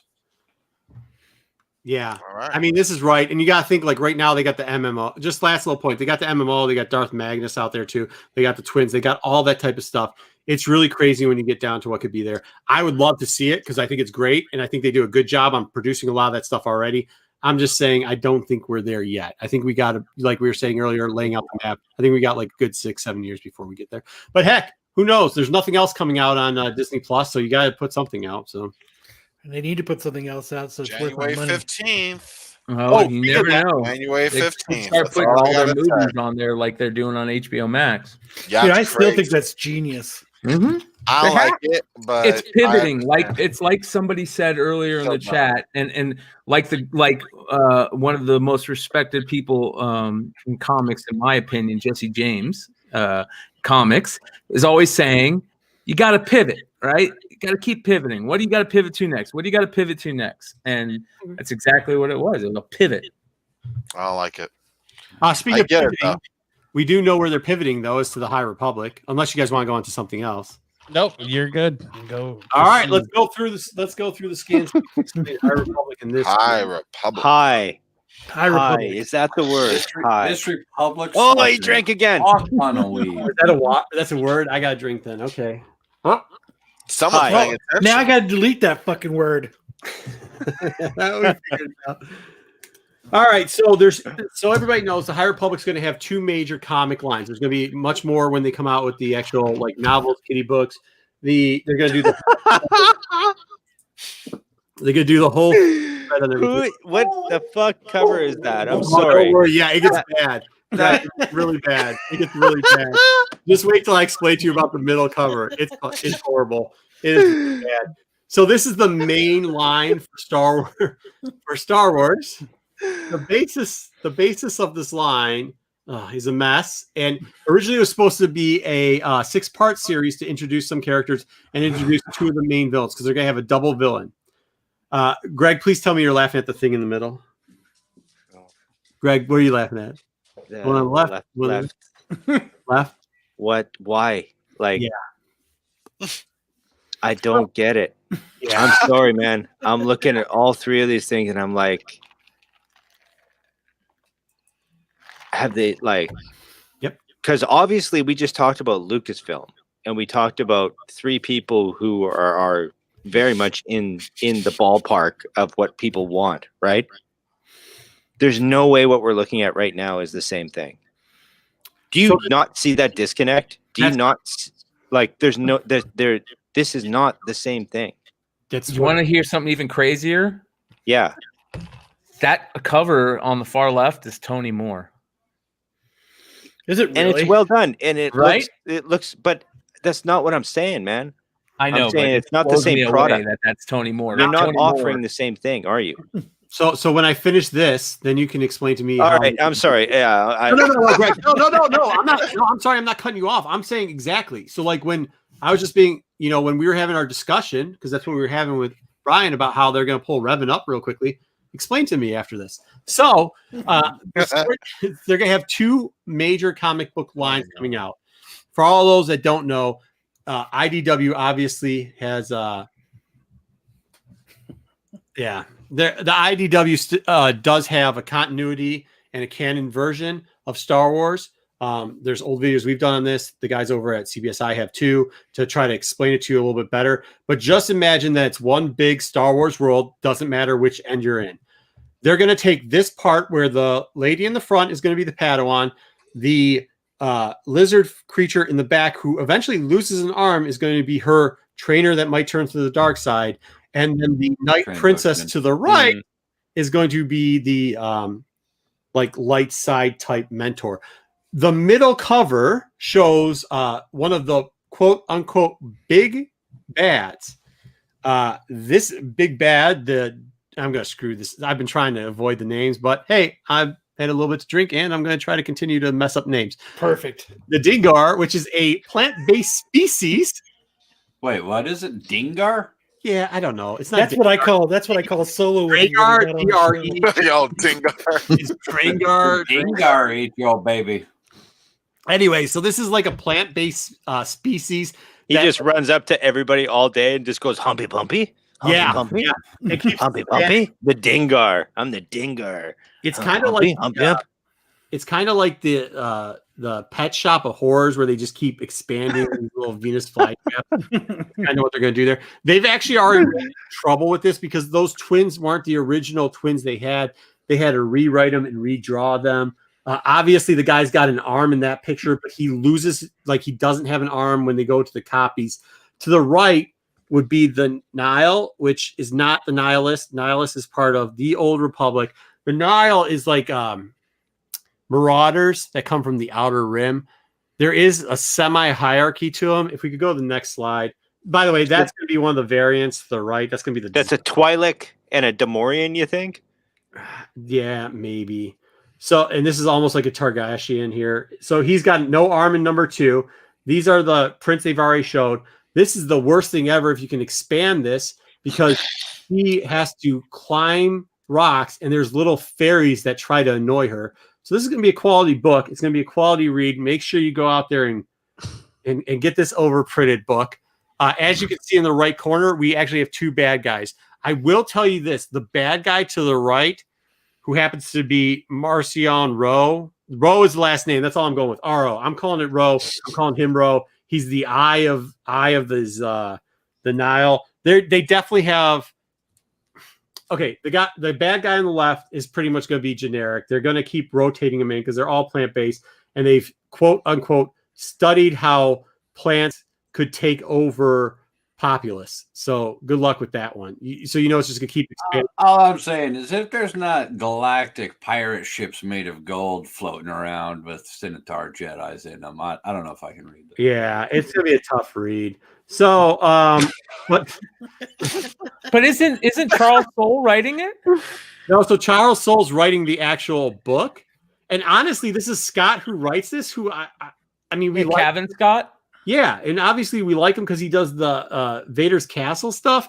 But like to have him write about like, and it would be great if he was doing the like Revenge of the. Obviously, it's got that tone, right, of like the Pet Horror Shop, which is what you expect out of him. But like, do you want Vader Castle every day of the week for? Because now it's not a 6 limited piece run. Now they're running it like the whole year. Yeah, this is no longer a limited series. It's a full. It's going. It's a reoccurring series, or what do they call that? Yeah, reoccurring. I do Ongoing- like the ongoing. 3D models. I think that's a really great idea is to make those models. You know, ZBrush, you know, Substance and Maya and all that, and really make them presentable and make them real, and then give them to the artists and the team. I think that's a great idea. Yeah. No, I mean, Yeah. there's good ideas here, but this is going to be really highly printed. All of them, obviously. There's like, and Fables. Why? Fable hit on something really, Why? a really good point that Marco has brought up to us before. That I think maybe we're going to go. Yeah, that's in the next. We're going to get to it. Fable, Okay. we're going to get to it in 1 second. So those expect to see those 2 right figures eventually show up as variant covers, probably like the design covers for 1 and 10. If we can go to the next slide, we're going to pass through I'm not. So these are the rest of the variants they are kind of showing off. Awesomeness. It's like a 3-tiered system there. Next slide. On the left, isn't that the supposed pirates that are coming? It's the same thing. Yeah, they're both the same, but it's like one of the Raiders have a 3-tiered system, and they're probably the lower. Oh, what the hell is that thing on the right? What alien is that? Yeah, so that's something They new. took that from Lord of the Rings. No, so when we get into this, actually, I kind of do really dig the cover on the IDW stuff. There is a character that's more interesting than the thing on the right. That's, of course, they're doing the concept stuff for that too. They always show 2 characters. Very interesting though. If you look at the black and white cover, once again, I can't roll. I'm rolling my thing. But if you look at, could you circle the guy that's wearing the crab suit right there in the middle? Yeah, man. That looks very much like Yeah, we'll get Craig. somebody's going to come later, right? Yeah, so keep going. Yeah, very good. Yeah. So these turn out to be Very her 2 best friends. You're starting to follow 2 female characters in this book. If we could go to the next slide. Yeah, this is a mess. So what happens is this they start Whoa, that artwork is fantastic. is right. Pretty good. Whoa, that is Okay. really, really nice. Look at Yoda too. Like the IDW stuff is blowing the Marvel stuff What? out of the water. Who is the artist here? Who is the penciler here? Dude, You gotta- know? everybody knows that I'm bad with artists, dude. I don't know any of that. Oh my I like God, how Craig is. that's hands really in his nice. forehead. Yeah, no, it's really cool. There's a lot Lots of of cool, detail. there's a lot of cool Very things much. in this book. So Whoa, that is amazing. So these are all Padawans. The blue printed stuff is talking about those 3 characters, right? Lula and Franzla, I guess is how you say the guy with the ears, the elfish looking guy. Those 2 guys you saw on the cover of the variant sketch cover. The guy that we showed you that highlighted was Quart. Interesting about Quart. So those are all the Padawans. On the right side, you see 2 female characters. One of them has force powers, but that planet is believed to like hate force users for some reason. Eventually, you gotta figure that the plant-based species is gonna end up there. They originally were planning on doing the 6-part series and this series and then tying them together. I'm not quite sure they're gonna still go that route, but it seems like they might. This is obviously gonna be like there's a lot of RIs here. So this might be the more interesting series. Obviously, Greg hasn't seen it before and thinks the art is better here. The one interesting part, if we can go next slide, you might have seen the face to that Quart guy again. Here we go. So this is where it explains it. This will be their first appearance for both these 2 characters. They're the 2 friends. Quart is the one on the left that you can't read what he's saying. The one on the right is that Frazala character, which looks like an elf. I don't know why. Next slide. Possibly in a gold pirate ship. There he is. you Yeah. see this is Darth Crate. This is Yeah. Azra Het. We talk about him a lot on the Dark Side show because we think that we like this character. If you look at what he's wearing, it really does seem. What did he say? He went for a smoke and he came back just to. I Sorry, dude. realized this is my social life. Sorry. Welcome to COVID, buddy. Sorry. Lopez, we started without you. So yeah, it has been pretty decent too. So that character right there is introducing something that we haven't technically pulled back into canon yet, and that's the oh man, I'm really gonna screw this up. Valdarm armor, pretty much the crab armor. They call it crab armor, which has links to the Vaughn. Crate eventually wore it when they ended up capturing him and turning him into the dark side, which I think is a great way to introduce in these books, especially with Obi-Wan coming down the road. A great way to introduce Darth Crate into the atmosphere, like we were talking about earlier, so you can start introducing some more of these Darth characters that they like to do. And I think that's I think it's very intentional that the Padawan has the crate or the crate/crab armor on him. I don't know, maybe not, but it's definitely worth a pickup. Both covers are okay. I think the second I love the link up, man, because that Darth Crate armor was always a mystery, right? It was always like, why does he look like that? Nobody looked like him. Yeah. And that whole series was great with him as a protagonist, that's for sure. But it was antagonist, but that armor, it's really cool that I just saw that artwork. I even called my kid to like come see those pencils. That was fantastic, man. I actually I'm gonna get that, and I was laughing at the effort before to draw in an audience. It's like nobody wants this. Yeah. Nobody wants that, right? It's not something anybody's calling for. Right. And you look at this stuff from IDW, they have it. Somebody is in there. Who's the senior editor? Do you know? I don't. I do know that Marvel oversees this, or Disney and Lucas senior oversee. Yeah. I don't Greg kind of goes straight to the top. Greg is asking for the manager right now. Look, you're getting it right from the mind of a creator himself. So it's understandable. Because somebody is calling shots here. Do you understand? Somebody's pitching. Somebody's continuously pitching ideas. With the library I think, and there's somebody before publishing. Somebody before they stamp it is going, I think that's a good idea too. Let's do that. That's what an editor does. Besides check for your fuck ups, right?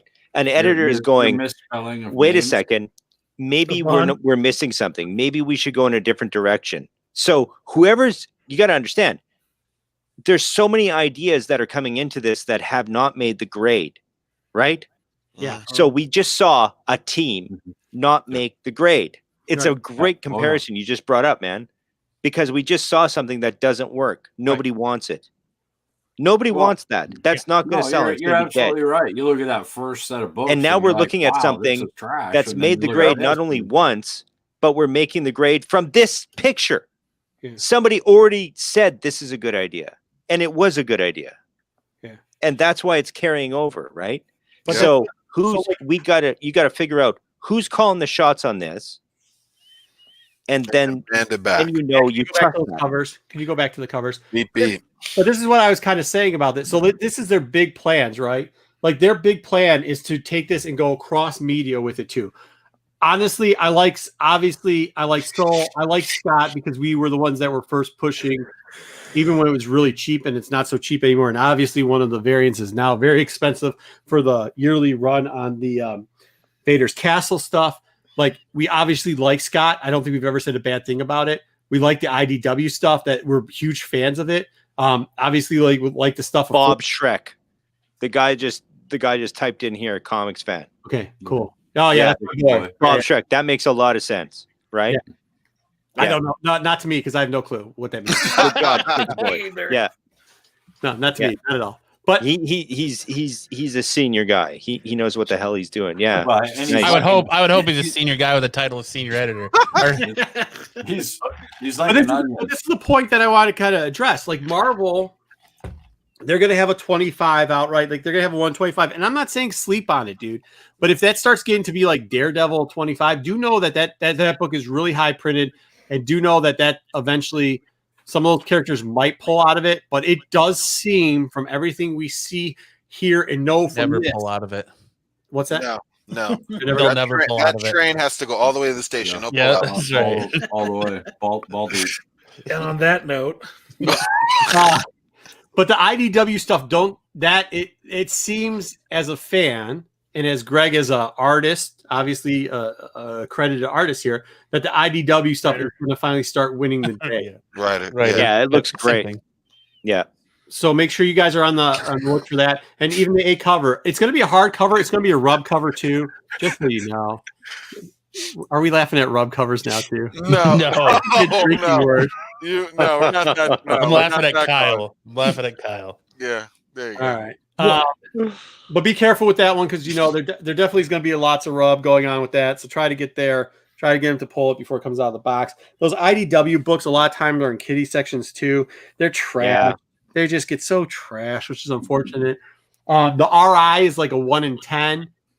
I'm not 100% sold on the RI, but RIs from IDW, if you haven't been watching, they've been creeping, and before the Vader one creep, there's been a lot of RIs that have come out of IDW that have done really well. Star Wars fans are on top of those, and they will go pay a premium for it. So do that. Yep, that's all I got, I guess. Anything else? Nice. That's an awesome Star Wars talk. Thank you. You hate Star Wars, don't you? You're probably a Trekkie. As a matter of fact, he is. Live long and prosper. Go beam yourself up somewhere, dude. Mail him a red shirt. Red shirt guy. Anyway, so that's what I got on High Republic. That's it is. There's going to be a bunch of books. We'll see what it is. There's going to be so many new characters that they keep pushing into that because they have to. There's 6 books with all new characters in every novel / kiddie book / choose your own adventure. They're going to have to, and they all have different people in it, and they're going to have to migrate all those in eventually to the comics. I just think IDW might be the winner on this one. Yeah, I tend to agree. There you go. Typical D. Why is he connected? Wonder World Comics is on. Yeah. Is on Hey, he's from Michigan. I know him. okay. Before, dude, he's got it. He just thinks to sit around, don't watch Star Wars, and don't go to strip clubs. Hey, he's not. I mean, he's kind of right. I watched Rise of Skywalker today for the first time. No, I told you. I'm so sorry. Bad. He did. We were putting a show together. He's like, man, I'm halfway through Rise of Skywalker. I got to get off this shit. Wow. Finally got to see it. I'm not a big movie guy. Trying to give himself the Vulcan neck pinch while he was doing it. It wasn't quite the neck pinch. Are they doing this on Marvel? I respect the Wonder World. I respect the Wonder World. Real quickly, I think they're doing this. I think they're doing this through IDW. I think they're doing an IDW book on this, aren't they? They should. It would sell. Respect. No. I'm legit think that I think they're doing it through IDW, and then they'll probably do it tomorrow. You guys are crazy. You shouldn't mess with the click, man. The click I know. I didn't realize they are. Yeah. How long did you see coming? So I just saw the question in the chat. How long do you think before Marvel does launch a Mando book? No, it's in the works. I think IDW is about to release a limited series on it, and then they're going to do probably Marvel by the end of the year. Before 3, we'll probably have to come out with a full book linking some of that stuff up. I mean, interesting enough. Interesting enough. I think you see what they're doing with the bounty hunter thing, and Solo Wookiee's going to hate it, but I'm going to mention again 1313. And when you see that going on, you kind of see maybe what they're going to do before Revan. Because that's the one thing they've been. Are we back to this again? Have we come full circle again? Oh, sorry. Yeah. No, finish it. Finish thought. We're good. Do I have to go? Go ahead and finish. Go ahead and finish. There's no argument here. So Go ahead and finish. Yeah, finish up. So, you've seen, unlike just dropping us. Thank you. Yeah. Okay. Next time. Go ahead. No. We're not talking. Go ahead and finish. Marco. Go ahead. Did that just to do that. I did. Go ahead. More importantly, Dave likes 1313. No, shut up. It's like 1313. They're gonna do 13, and everybody loves Bounty Hunter and Scoundrels. So they're gonna do 1313. I mean, they're not gonna do it. Nobody pay attention. We'll talk about 1313 in a couple weeks on our little show, but they're gonna do. And don't Sorry, I didn't have a button. That's all right. Go ahead. I'm done. Hit the button. What else? There's 7 of us. I'm gonna let you finish.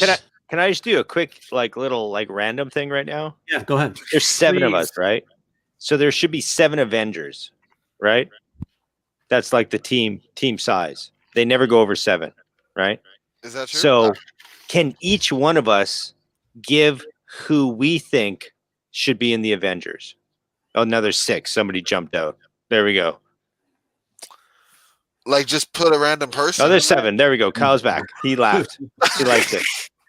So let's start with Matt, and we'll go across the lines to the bottom to Brian, and then we can add what our Avengers team would be. So Matt, you're first. I feel like You're the linchpin, buddy. Don't I'm gonna fuck have this to. up. I'm gonna have to go Venom. Eddie Brock. Venom. in an Okay. Avengers team. Yes, Yep. absolutely. Okay, it's my turn. I'm gonna go with the Qualify. bastard son of Baron Mordo. So Marco, you're up. I fucking hate the Avengers. I'm still stuck on Venom. Please send all hate mail to Marco at Tales from the Dark Side. Never liked any of them. Never liked the. I'm an X-Men person, so So put an X-Men on there. Add an That's X. what I was going to do. Well, you did Venom. Venom gets in there. I don't even know how. But we got Venom and a bastard, and Dude, your guy. You know who I'd like to see in it? Who? Well, there's now there's 4 people I want to Just see. one. I just okay. I'll take multiple man because then you get Lila in there. and then- Hey, multiple man. Okay, stop. let's go. Solo wiki. Let's go, man. Oh, geez. Oh my gosh. Look at Kyle. Holy shit, he's thinking hard right now. He's just like, I what thought am I he was taking it Oh, down. it's such a hard choice. IDW doesn't take the money on that. Just so you know, Dennis. It's God damn, that's a hard Corbin choice. is picking low. Anyone? Are you serious? I don't know. I wouldn't mind seeing Mystique in there. I think Mystique. she- Okay, so yeah, I we got think she'd Venom, be a good We just player. got- a Whack weak little out Steve. sorcerer, multiple man, Mystique, Kyle. Let's go, man. Save us, Kyle. Magneto. Who? Magneto. He said Magneto. Magneto. Holy jeez. Magneto. Okay. Yeah, we got somebody serious in the mix now. Okay. Magneto. Corbin, let's go, man. Lobo. say Say, Lobo. say Lobo. I'll say Lobo. No, look, Say it. squirrel girl. There Get you go. out of She's unbeatable, man. She's unbeatable. I removed him. I removed him for that. No, that's awesome. All right. You're Brian, man. I You gotta make this I all go come back together. to my favorite time during the Avengers was New Avengers, Squirrel girl. and I know this is a cheesy pick for what just happened, but I Okay. really liked when Sentry was on the team. Whoa. Okay. That's a good one. So Magneto and Sentry. So one telepath kills our whole team. But all right, guys, we did well. That's I our like that Avengers. random break. Thank you for that. That Yeah. broke it up a little. That was interesting. No I like problem. Hey, what if we put Puck in there? I'll take fucking Puck. Squirrel girl make I that like team that. That's unbeatable. awesome, John. Puck. I was gonna say Kite Man, but hell yeah. Mama, yeah. Thank God for Puck. Like, you know, what happened to Puck? Where is he? What's he doing? You know, like that's right. Like he's yeah. yeah. I don't know. He's out there combing Sasquatch and like seeing what's going on. He had such a great story. Puck's story was amazing because he actually was a huge guy. Yeah. And then he took this razor mystique thing like that he had to and because he was a midget, it shrunk him for some reason and he was always in constant pain. So not only was he a midget, but they made him a midget in pain, which made it that much better. But he also was like a circus clown like Robin or something too. He had like that circus clowny type thing where he No, he was like an espionage guy in the Middle East or something. And then it was like a mystical thing, like the Crimson Bands of Cataract, like the gem that the Juggernaut got. yeah. Except he got this like evil thing he had to contain that shrunk his form Why was he but always he's- jumping on his hands though? Like because he was little. yeah, I know, but like that's what I'm saying. like a He could roll because he was little. Oh man. You're just a little guy. Because he was. hey, Grizzly Geek, who's the 6th? Tell me who the 6th best Canadian is, because we know Darth Lopez already said Bret Hart's number 1. Chris, you're killing me. That's awesome. 14th best. That's wild. This The is wild. Lollipop Guild. Oh man, that's good though. I like that. Team. That's Alpha. They need to bring Alpha them back. They need to bring him back. What was it? Is the Sasquatch? It was Sasquatch Captain Canuck. No, it was Captain Canuck. That was a different guy. No, it was Sasquatch. They're all Canadian. Vanguard. Oh yeah. The shaman guy. Yeah, that's enough. Puck. Sasquatch. And there was a guy named Box. Remember? He was like a crippled guy in a wheelchair with no legs. Lockheed and Kitty Pride. Those were X-Men. Oh, yeah, but didn't they go over there, or was that some other team that she went on? No, the Alpha Flight and X-Men were like linked. Because, I know, but wasn't she part of the team for a little while, or was that some other team? No, they were never. Shot you down, Brian. Did they have they had the night kid in there? The what is it? The guy that used to wear the white and black all the time, and wasn't he the first guy to get married to another dude? Yes, you're right. Paul. What was his name again? Corbin. Huh? What was North Star? Yes, North Star. Yes, North Star and his sister Aurora, and then they had a superpower where if they touched, they would explode in light. I'm sorry, Greg. These comments. I gotta know, Grizz, who is number one? Vindicator, yes. Wonder World Comics, yes. Freaking Celine Dion. Oh, Darth Lopez already said it. He said it was Bret Hart, man. Yeah, Bret Hart's number one. Sharpshooter. No, he changed it to Greg. The Anvil? Nice. After Puck? Nice. All right, what else do we got? No love for And Chris Jericho? And on that note, yeah. let's close up shop. Yeah, I think we got close. North Star, yeah. All right, guys. I hope you had fun. Yes, I thank everybody for coming out and hanging out with us for episode 1. I think it was a good time for us. I think we had fun. I hope you guys had fun. And Alanis Morissette is 3. Neil, thank you all you guys for hanging out all night.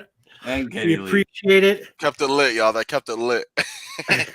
Make sure to check out Tales from the Dark Side tomorrow, right here on the Flip Side channel. Thank you. Yeah, we'll do something for you guys out there. Make sure to Wraskles. pick your guys up a copy of the Wraskles and support Greg and independent creators as well as RAYGUN. Like and subscribe. Yeah, make sure to like, subscribe. If you guys had a great time tonight, chat, like we said earlier, chat's fire. Make sure that like button, subscribe to the channel for Let's more. get a like for DC. Come on, y'all. Give Ryan Corbin Reynolds is number 2. The Corbin train. Beep, beep. That's the like train. Come no. on, y'all. Rick Moranis is number 3. Oh. And hey, get that guy. Whoever hit Rick Moranis. You better. He's a national treasure. He got arrested. They already got him. Okay, good. Get that guy. 50-50 for DC, by the way. This is if we got I wish we had a 50-50. Thanks, everybody. We will see you next time.